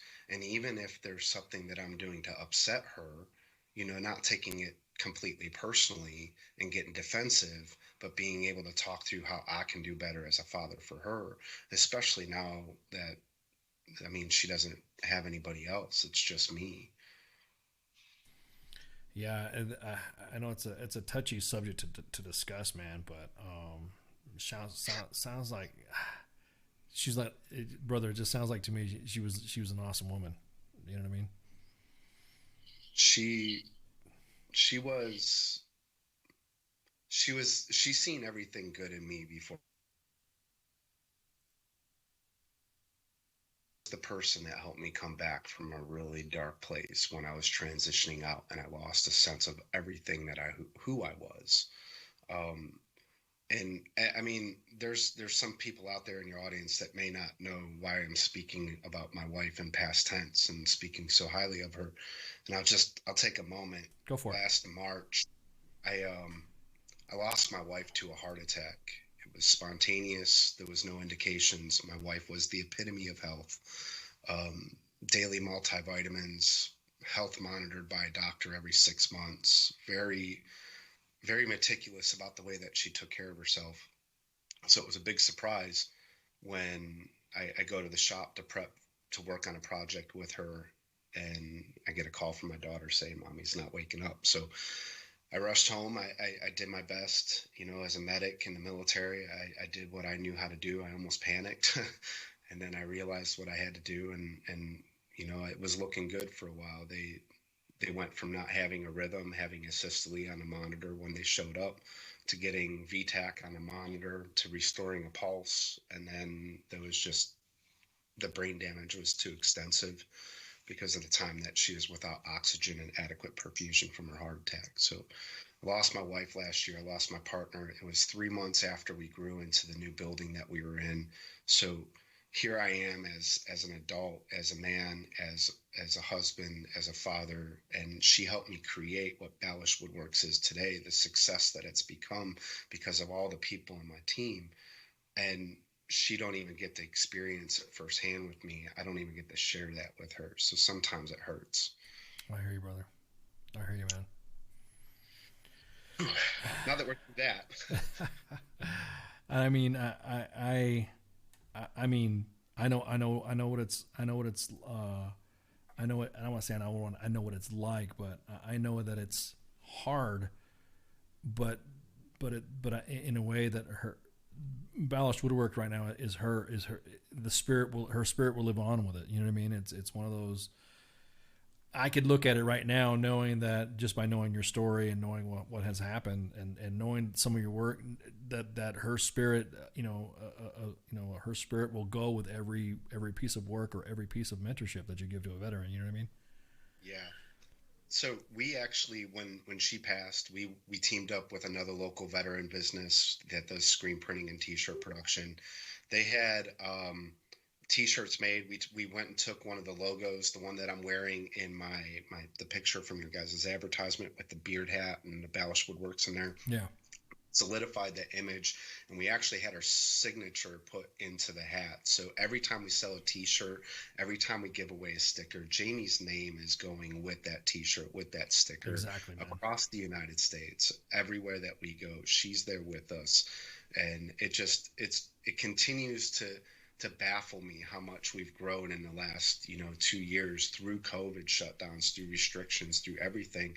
We've been blowing up. We've been really successful, and I know that that's probably only possible because of the foundation that Jamie helped us lay down before we lost her. Yeah, like you said, the shirt that you wear, it's almost like it's her signature going out to everything, anything that has your brand on it, man. That's your. She's there. She's right there. The Mark in the chat just said, "Hey, we see her every time we see your logo." So that's her spirit. The logo now, I like the logo too. Joey says that I can't imagine losing your partner like that. I lost a 2-year-old daughter while I was deployed in 2003, and it destroyed me. Yeah, that's a pain. I can't there's different pains. Like I can't even fathom what it would be like to lose my daughter. I just had another buddy. He messaged me, yesterday or 2 days ago, and he lost his daughter first to being kidnapped by the daughter's mother, being removed from state illegally, and then a huge custody battle that was like leveraged against him and all this other stuff. And then come to find out the daughter fell in a pool and drowned the other day. And I mean, it's just, I can't even fathom that amount of pain that would go behind suddenly losing, your child. My heart goes out to you, Joey. I'm sorry that you had to experience that. Yeah, Joey. Right, we're holding you in brotherly embrace, man. That's what we're here for. We're here to pull each other together on this stuff, man. The biggest gift my wife left me was my daughter. She's been in the shop since we got moved into the new location. She helps me create some of my products, like the epoxy resin river coasters. She likes to work with the resin. She enjoys getting out in the shop and running the bandsaw and all these other great things. So my daughter Kelsey has been a true delight to have inside the shop, and I get to see Jamie in that face every time she starts getting that sense of satisfaction when she does something. It warms up my heart. No, dude, I can, yeah, I don't even know what to say. You got, man, what is it? Everyone's getting emotional with me tonight. What's up with, no, I'm just kidding. I mean, in a good way, you know what I mean? It's heartbreaking, but it's also fulfilling. Does that make sense? It's hard to describe because you see her in your daughter's face, every day. And it's almost like she's with you, you know what I mean? She's with you watching. Yeah. I may not get to share it directly with Jamie, but I get to share it with Jamie through her. Right. And I know Jamie's up there. She's looking down, and she's going in front of the Lord and kind of being there, interceding on our behalf. I know a lot of what we've done recently, and a lot of the confidence and stuff that I get is because of the strength that I got from what I learned from her, so it's really good. And going back to the emotional side, I think it's important that sometimes we as veterans get into this kind of talk, because this is the talk that brings healing. This is the talk that really kind of, there she is. There's my little one. She's I had to put her, as soon as you said the bandsaw and you said how she likes working with us, I had to put her up there, man. She's cutting across in that picture. Yeah. We had a couple extra scraps of cutting board blanks, and she glued up some stuff. And I mean, she did that entire project herself, from glue up to cutting it out, and it turned out great. How's she getting on the skills though? I mean, is she progressing? Is she She was just on the lathe a couple days ago, and she's turning Christmas trees out of white oak on the lathe. Wow. Like she breaks them every now and then, and she gets a little discouraged, but she always gets back up there. Maybe not that day, but another day. Exactly. Dude. But yeah, we're talking about we're talking about a well, she's 9, right? Yeah, she's 9. Yeah, so she's 9 years old and she's already busting work on the lathe, bro. Come on, that crap. Okay. I'm gonna be quite honest with you. I've not touched the lathe but once. They're intimidating. They are. For a long time. No, they are, dude. They are. That's what I'm saying. They're really. I mean, look at that. She's got determination. She's cutting that stuff. She's not messing around. Yeah, she's good. She's been a delight to have in there. I mean, like I was saying, even just to see her sanding, there was a couple pictures. It's been a while since it's been up there on Facebook, but there was a picture. I caught it from across the shop. She was sanding away on a tabletop or something that I had her working on, and she was singing along with the music in her head, whatever it was, and just the true joy and delight that I seen on her face in that moment. It was magical. I don't know if she'll become a woodworker in the future, and I would never want to push it on her. I would want her to select that. But, whatever she does, you can see that she gets true joy out of creating stuff. That's adorable. She's an artist like her mom. She enjoys doing, and she's really good. All the kids in her class talk about how good her art is. It's really good to see both, like, tradesman side of me coming together in her. Right. Now have you had, I was about to say that's almost like an idea to have, you said you had family members work with you as well with their, you have veterans bring in their family members as well in the shop? Yes. We've had multiple veterans or active duty soldiers come in with their spouse and pour their own river table, go through the entire process of selecting wood, machining it flat, getting it sanded, pouring the resin, to creating simple things like wine racks or cutting boards. We've had them come in and we did a project with a active duty soldier and his wife from Germany. They came in, they created their own custom knife block out of Purple Heart and Paduke, and nothing about this project was ordinary. There was no 90-degree angles, there was no simple miters, there was no simple lap joints. It was all complex joinery, and they did it their first time as woodworkers. They accomplished this build. Now that brings up a good topic too. Have you had the VA come in and use that for kind of like the voc rehab stuff? Have you thought about tapping into that? We have not. I think that, last year, 2020, with COVID and our initial year inside our first major space, and this year with kind of still being on the recovery heels of losing Jamie, as well as going through our third year as an official LLC business, kind of growing pains, we haven't really got a chance to really start kind of growing in that aspect, mainly because I was trying to do it all myself. Recently, I started hiring and bringing people on and trying to get other things moving outside of just creating items in the shop. So there's a lot of growing pains. We are having our first intern from Fort Bragg come out. They're part of the USASOC Career Transition Program. Oh yeah. They'll be a 6-month internship with us. Yep. Be our first individual that comes on board through that program. Awesome. So it's a really great opportunity for him as well as for us, and we're looking how we can continue to grow those aspects through the VA, through the connections on Fort Bragg, and really just try to press into preparing people to transition out of service into possibly woodworking, and even if woodworking is not their forte, if they come by and they try a class or they build something, they go, man, I really don't like this. Right.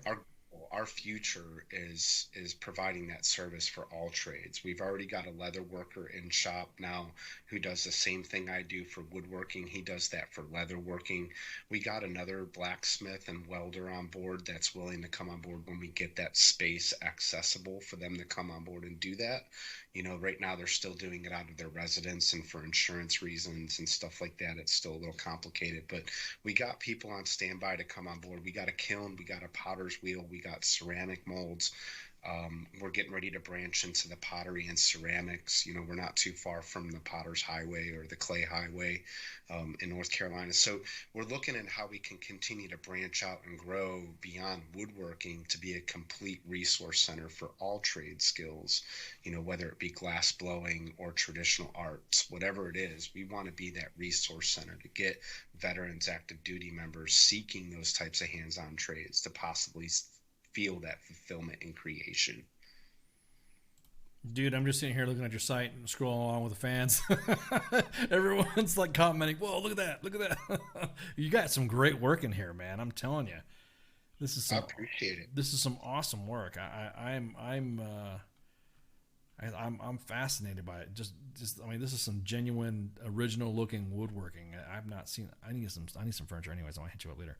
But anything with screws, like the only screws that you'll ever see in our projects are typically like retainment fasteners that secure tabletops to their bases. Right. What we do is going off of traditional woodworking joinery, whether it's mortise and tenonry, whether it's box joints, whether it's dovetail joinery, whatever it is, we try to incorporate as much of that traditional woodworking into what we do. I got an awesome, we'll call him, I can't even call him an apprentice. He works underneath me, but the dude's advanced in his skill set. Connor, he's a great asset to the team. He's completely skilled in a lot of those traditional woodworking joinery, you know. So, and then we got Daniel. He's on board. He does a lot of like our prep work and stuff like that. He doesn't have a lot of experience in woodworking, but he's a staple in our workmanship. It's just the team together comes together and creates just amazing pieces that, I mean, without a doubt, last generations longer than that IKEA crap that you buy. Oh my God, I know. And that's another thing too, is that is prices. My daughter over my shoulder in a blue blanket flipping around. She's in here curious. She's listening to me. Hi, sweetheart. How y'all doing? She ran away when I mentioned her. She got a little bashful. I was going to ask, the pricing of it have you, I mean, obviously you were impacted by COVID a little bit, but, or is that too far fetched? Or did COVID impact you as much as it did everybody else? You know, in 2020, when COVID hit, you know, right as Jamie passed, that was when a lot of the restrictions were starting to hit. We grew despite COVID. We grew 160% in 2020. We're on board to achieve another 50% growth year from a business standpoint. We've been able to thrive. A lot of that, I think, was with Jamie's passing. It forced me into true entrepreneurship versus self-employment. And I think the key distinction there is, like, without me, before Jamie passed, the business wasn't operational. When Jamie passed, I had a friend reach out to me, a customer who would come by and purchase wood for me when I was doing business out of my shop. And he wanted to, he reached out and said, "Hey, if there's anything I could do to help keep your shop going while you take some time off, I'm here." You know, so we sat down, we talked through things. We made sure that we were both in agreement on the terms of him coming on board. And I took 3-4 months off. I'd go in maybe once every 2 to 3 weeks just to kind of give everybody some tasks. But at that moment, I started seeing and I started trusting that other people were capable of achieving the quality that I could. Because, you know, before that, I was almost conceited in my nature. Like, well, I'm a creator. Nobody can do, I haven't met anybody else that could do what I could do. Right. And then I started listening and reading books. And in one of the books that I was reading, it's like, how conceited of you are you to believe that you're the only person in the world that can do what you do? And if you are, then start teaching somebody to do what you do, or you really aren't that good at it. You're just good at its execution, not at its foundational principles.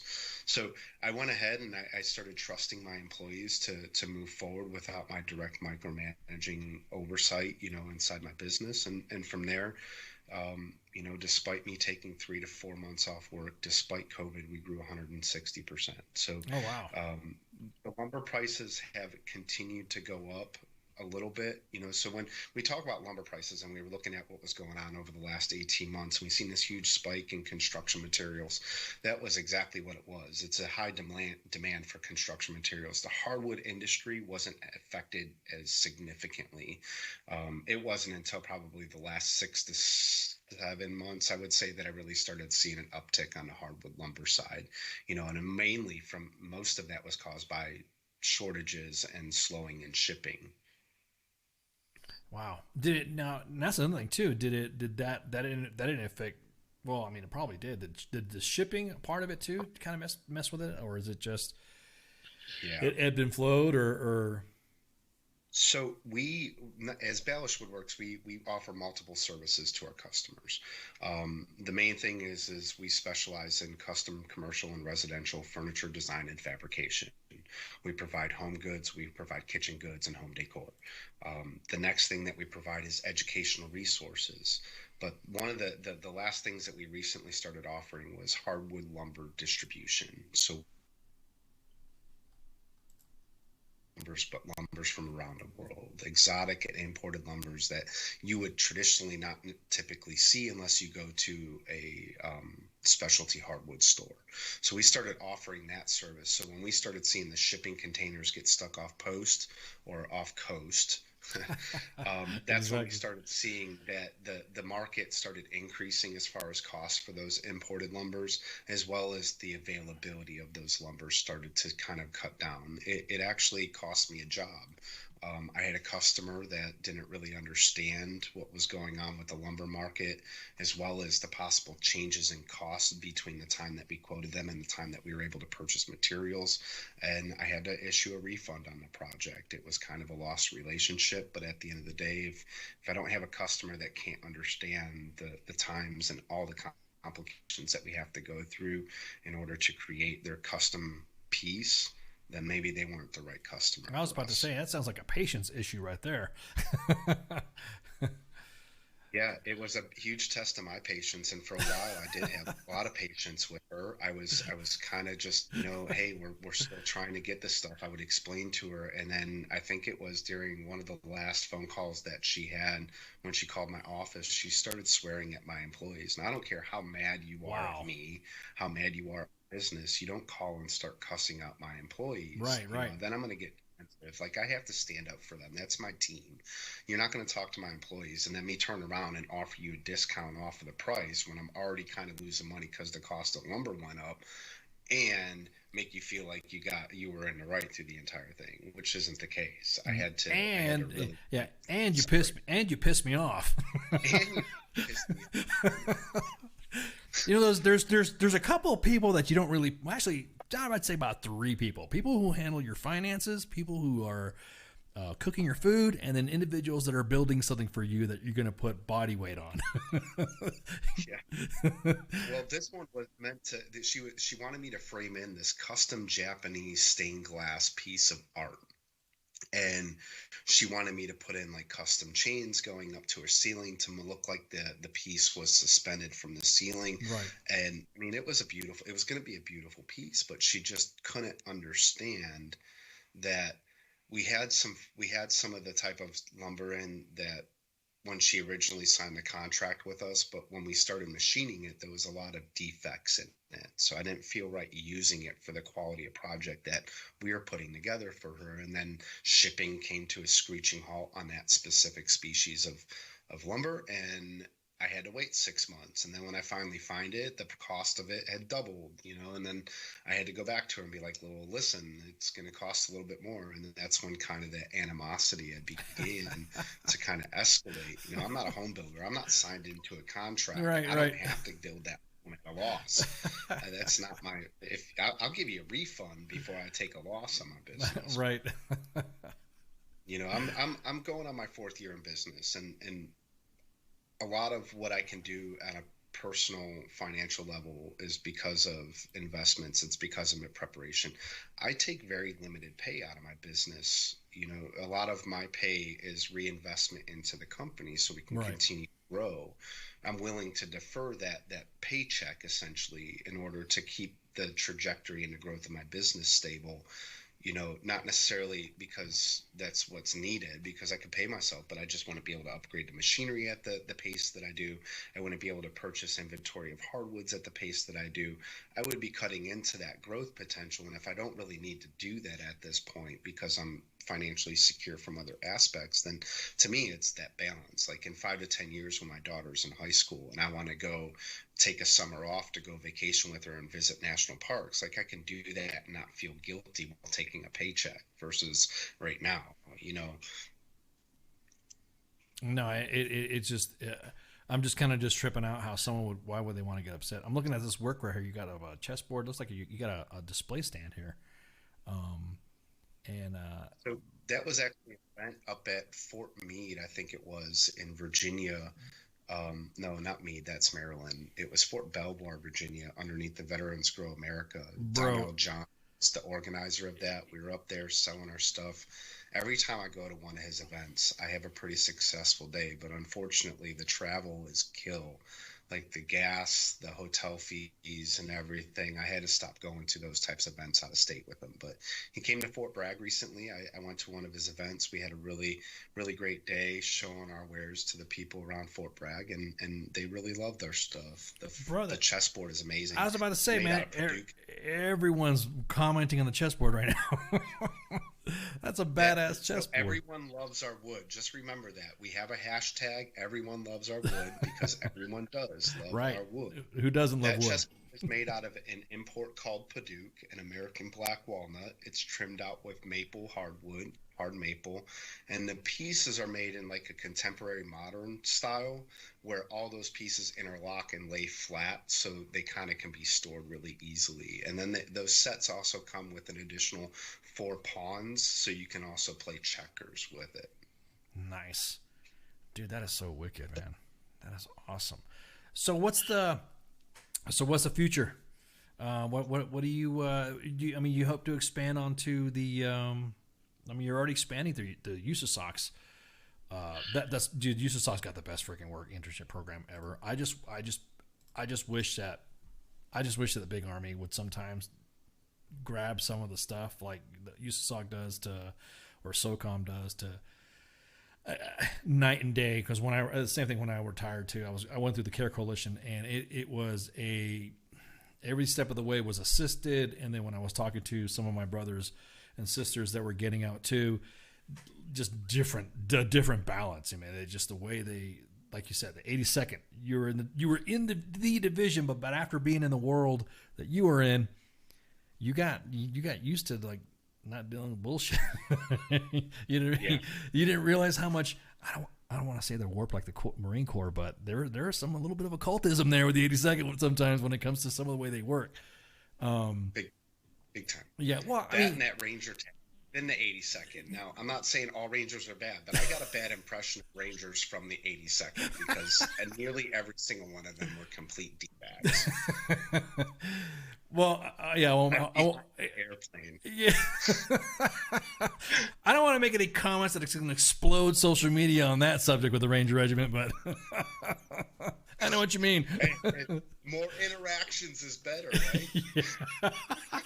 Yeah. Wait, was it bad press is good press? Is that what, or bad? Rage media. Ranger media. Rage media.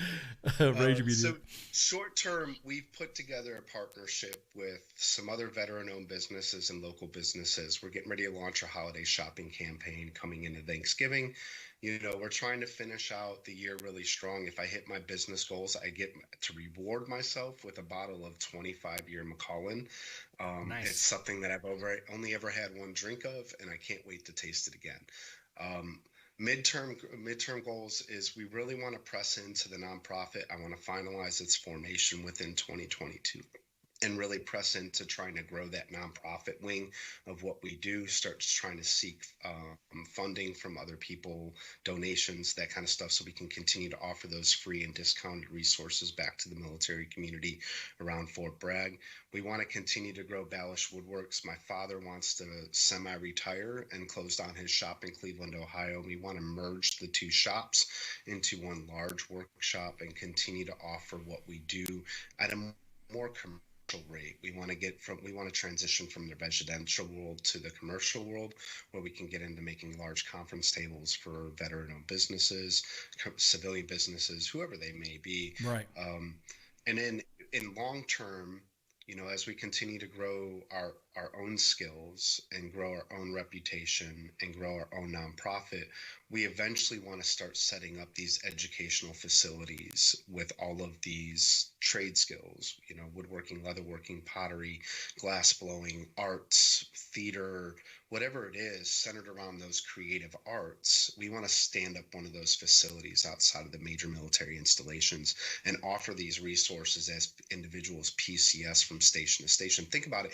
If you had 20 years in military service to continue to learn and grow your knowledge of woodworking, you wouldn't need a college education, and the military wouldn't need to pay for your college education after you transitioned out. You'd be able to transition directly into a profession that you're comfortable in with a portfolio of creations that you've done over 20 years to transition successfully no matter where you go, whether it be back to your home of record or at your last duty station.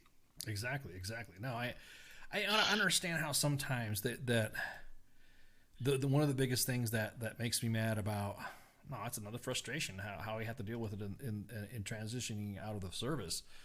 It's units go like, okay, you're done, you're out of here, see ya. And then it's like, yeah, but I need to get this done for my internship, or I need to get this done for, yeah, whatever. And you're like, oh, really? But how many weekends are wasted going out drinking at the bars that these individuals could be showing up at a workshop and saving money? Right. That too. Or even potentially getting those resources for free through our nonprofit and saving money. Right. While at the same time getting the mentorship to invest that money instead of wasting it at the bar. Like we're setting up veterans for success before they're even thinking about being veterans, when they're 2 to 4 year first term service members. Have you been nested in with the Soldier for Life, SFL TAP, or? Nope. Would love to connect. However, we can continue to grow what we do. A lot of what I've been doing to this point is really focusing internally. I hate to keep using the crutch, but the last 2 years for me has been kind of like I've been operating at like half step. Even when I feel like I'm firing on all cylinders, it's still at a fraction of the pace that I was able to keep while Jamie was still here. And some of me and this is me being completely honest with you guys as men, sometimes I feel like my attention is split. My daughter doesn't have another parent that can invest into and care about them in a way that children need, especially in a day when the media and social media are doing the predominant raising of our children, whether it's through TV broadcasts, whether it's through school, whether it's through all this other stuff. So I feel like my attention is split 50-50 right now, and I can't really excel at either one while my attention is that split. So I've done things in my business to try to be able to take myself away without feeling guilty, like establishing a good administrative staff, making sure that I have good key producers. Now, the last key of the puzzle is being able to train one of my key producers and into an estimator for my type of crafts, right? My type of projects. And then once we achieve that point, I can effectively step away and be able to focus on my daughter from 2 o'clock when she gets out of school until the time that she goes to bed, without feeling like I need to be getting on the computer, responding to an email, or doing the marketing campaign, or doing all this other stuff that it comes along with running a business. I hear you, man. I have been in that situation. I'm in that situation. You can't. What you're not going to do is it already sounds like right now that you're more worried on making sure that, the little one's raised. You know what I mean? That everything else falls to the side with me. when it comes to that stuff too. I don't even want to deal with anything else until the little ones are squared away. So I feel yeah, I'm learning that. I'm really trying to learn it. Yeah, I know you're right, but you I don't want to say you feel like you're going at half speed or you're not going at half speed, but there are things that you want to do, but you got a little one right there to focus on, and then yes, it's not unfortunately. Yeah, and it's not unfortunate. You have to do things for the kid. You know what I mean? So it's not a bad thing. It's just you got to deal with the kid. you have to work with the kid. You got to raise the child. Your child is. I'm just looking at some of the pictures on your Facebook page, dude. She's adorable, man. I just think it's awesome that she's focused in doing woodworking. It's awesome. Yeah, I mean, I guess the biggest thing that I try to remind myself of is that, as long as you keep moving forward in growth in both those areas, that you're really not becoming stagnant. You're still making improvements. It may not be at the pace that you hold yourself or expect yourself to be able to achieve, but you're still making improvements. You're still walking forward. And exactly. If you follow the old kind of adage where the guy stops in the woods while he's doing land nav and he's talking or taking a break, if he had only been moving, even if it wasn't as fast, he'd be 20 yards, 50 yards, 100 yards ahead of where he was. Right. So I think keep moving, just keep trying to press forward with whatever you feel like your purpose is. And, right now I feel like I got two purposes. Exactly. There's Jamie's signature right there on the brim of the hat. Exactly, man. That's I was just making sure I had that up. Bro, thank you so much for hanging out with us, man. This is awesome. Guys in the chats and in the audience, if you look inside all the we got the post highlighted. We have the link in the inside the chat scrolling. I'll pin that later. Kurt, thanks so much again for hanging out with us, man. And again, good job being my first on-camera guest. Yeah, thanks for having us. Thank you so much. Please, if you guys stop by the website, ballashwoodworks.com, register for our newsletter. As we go forward with the holiday season, it's not all about Ballash Woodworks. It's going to be about a lot of other veteran-owned businesses that you can support during this time. Try to help support and lift up each other. Exactly. That's what it's all about. Veteran empowerment. That's what we're here for. All right, we're going to go ahead and take a break. And me and Kurt are going to shoot the breeze before we finish up our segment. So y'all go get some, go refill your glasses. I know me and Kurt are going to refill our glasses. We've been sipping before on break and while we're talking. So we'll be right back. So everyone get your shots, go to the latrine, take a break, and I'll see you in a sec. Shots. There's a lot of tough talk on Twitter, but there's not a lot of real talk. The voice of U.S. Army, WTF Moments. This is WTF Nation Radio. Hello, Daddy. I've got something that I've never said before. Went down south of the border. Now life, it's got a little harder for me.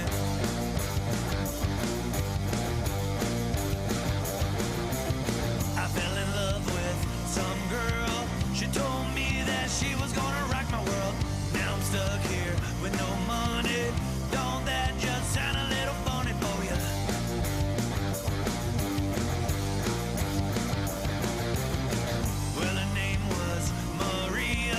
She told me she was always by my side. Went home one evening. She was with another man. He tried to run and hide. I pulled out my 45. I told them that I was gonna take their life. Now I'm stuck here on the run. I don't know the animal I have become. So won't you save me? Save me! Won't you save me? Save me! Won't you save me? Save me! Won't you please put me out of my little misery?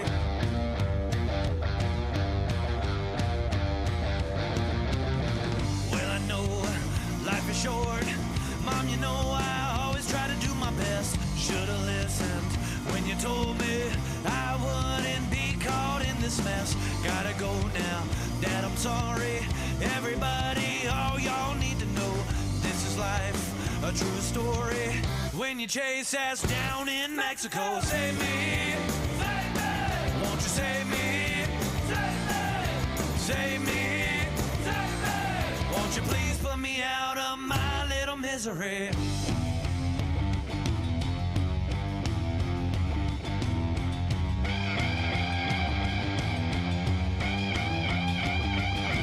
Won't you save me?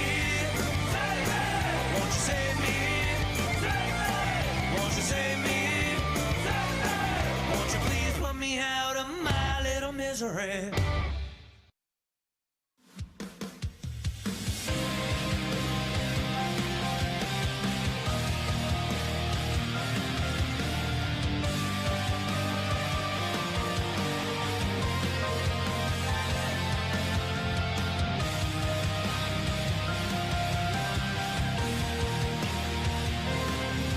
I'm always in clouds, looking up and fading out. Cirrus shapes I found blow me away. Van Allen right around, pushing through. Skin is brown. Nature has us trapped in fear, so I get lost in sound. I wonder if you'll ever know why I am the way I am. I've been thinking a lot about time and space surrounding. Is there anyone who is thinking like me? I've been thinking a lot about life and it's never ending. Is there anyone who is thinking like me? Constellation theme, mapping stars that are meant to be. Geminis are free of suicidal kings. This misty maze of me, so obvious yet never seen. Feeling though the fog will lift to find me lost at sea. I've been thinking a lot about time and space surrounding. Is there anyone who is thinking like me? I've been thinking a lot about life and it's never ending. Is there anyone who is thinking like me? Myself and I am so lost, it's beautiful, far away from life. But I want your visible feeling to be mine. Oh, I just don't get it. When will your heart beat with my mind? Oh, I've been thinking a lot. I've been thinking a lot about time and space surrounding. Is there anyone who is thinking like me? I've been thinking a lot about life and it's never ending. Is there anyone who is thinking like me?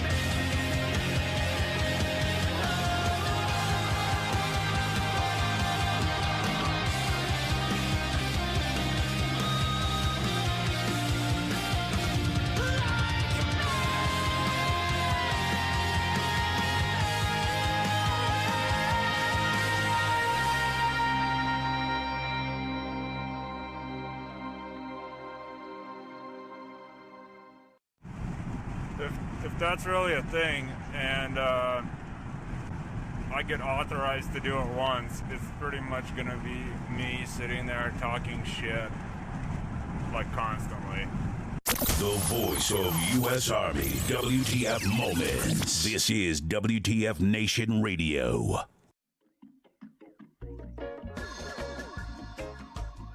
Yeah, that's a surprise. Didn't expect that track to show up. Thought I had the thought I had a different track on. Welcome back to WTF Nation Radio, man. Are you feeling irie? Sorry. You want some ganja, man? Oh my God! Thanks so much, Kurt, for coming on. That was a fun interview. Great, insightful interview as well. Impact, dude.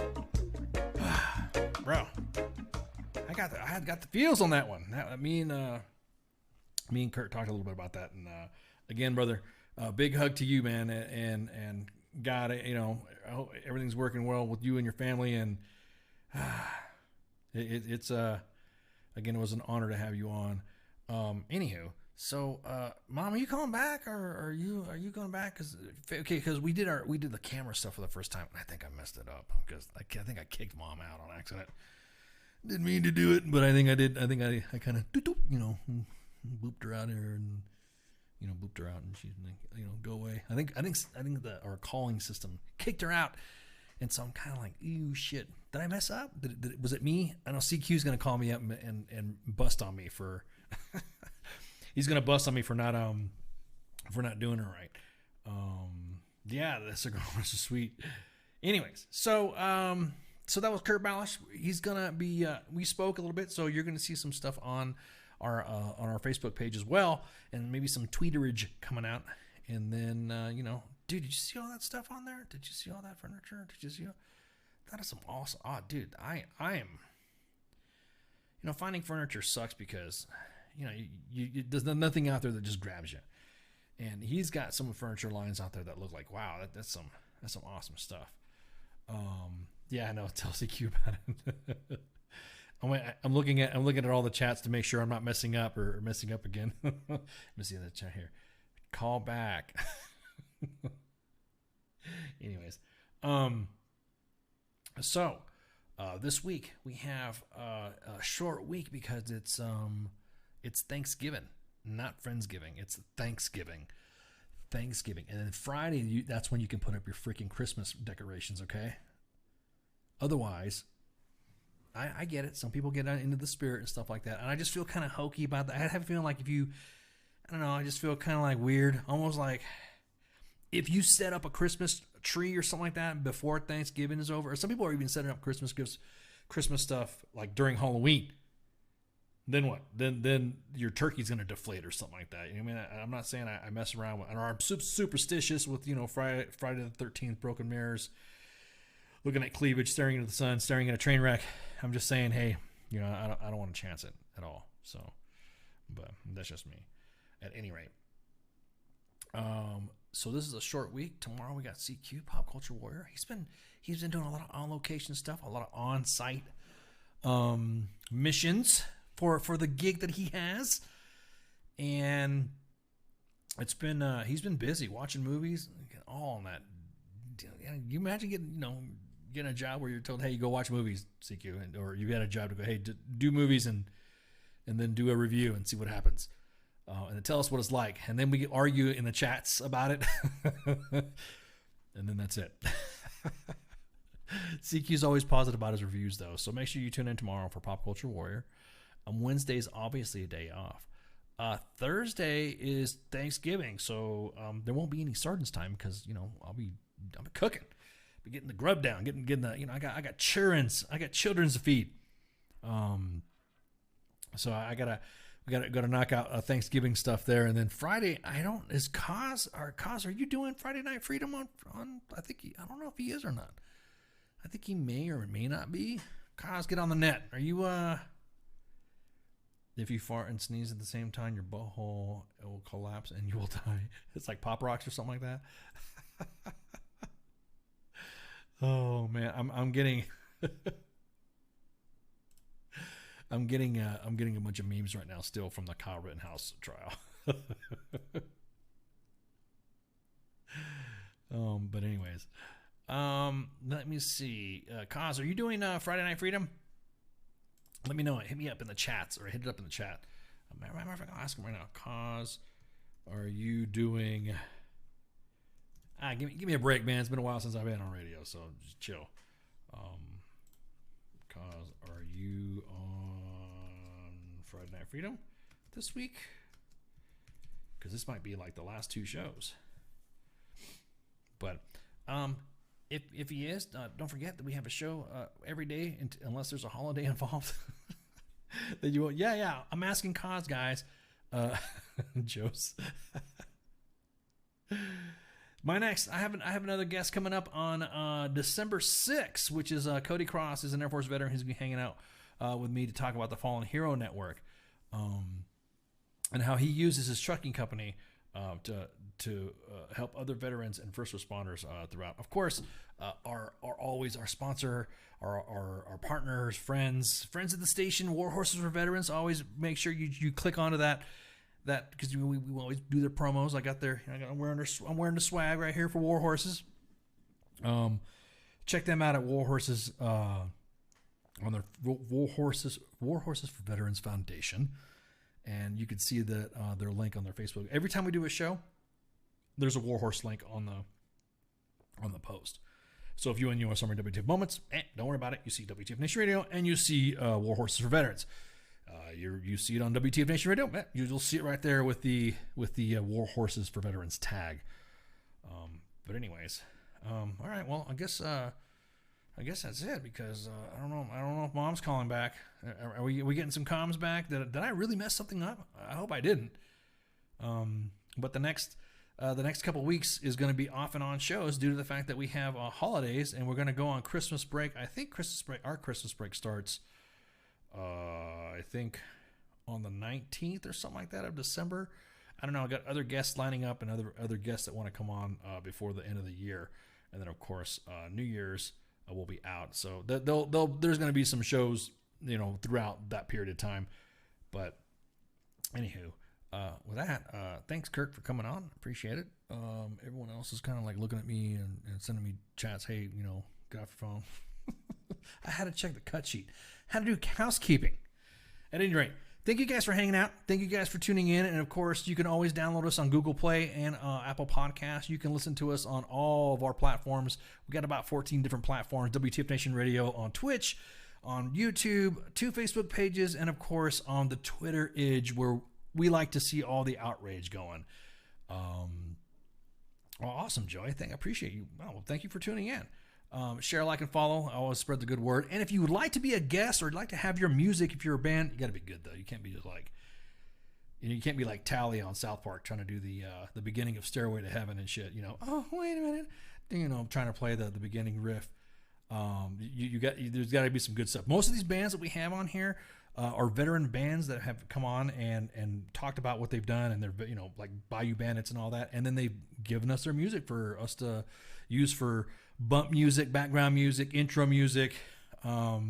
So if you'd like to be a guest, go to contact@WTFNationRadio.com or go to our Twitter or Facebook pages to say, hey, look, I'd like to be a guest. I'm already speaking with, I think, let's see, 1, 2, 3, 4. I got 5 guests, 5 individuals that I'm working with to get lined up to talk. Politicians, individuals running for office, also some other fellow veteran podcasters and other military leaders. So with that, thank you guys for hanging out and shots. I guess I'll see you guys. I guess I'll see you guys next week because I'll be chilling on Thanksgiving for Thursday. I might pop into a Thanksgiving show. Who knows? But as far as I'm concerned right now, I'm gonna be stuffing my face and drinking some of the hoity-toity high-class drink, hanging out with some friends and fam. But other than that, thank you guys for hanging out. Shots. Hey, this is SEAC retired John Wayne Troxel. You're listening to WTF Nation Radio, the station of choice for all of the badass MFers on the planet. The voice of U.S. Army, WTF Moments. This is WTF Nation Radio.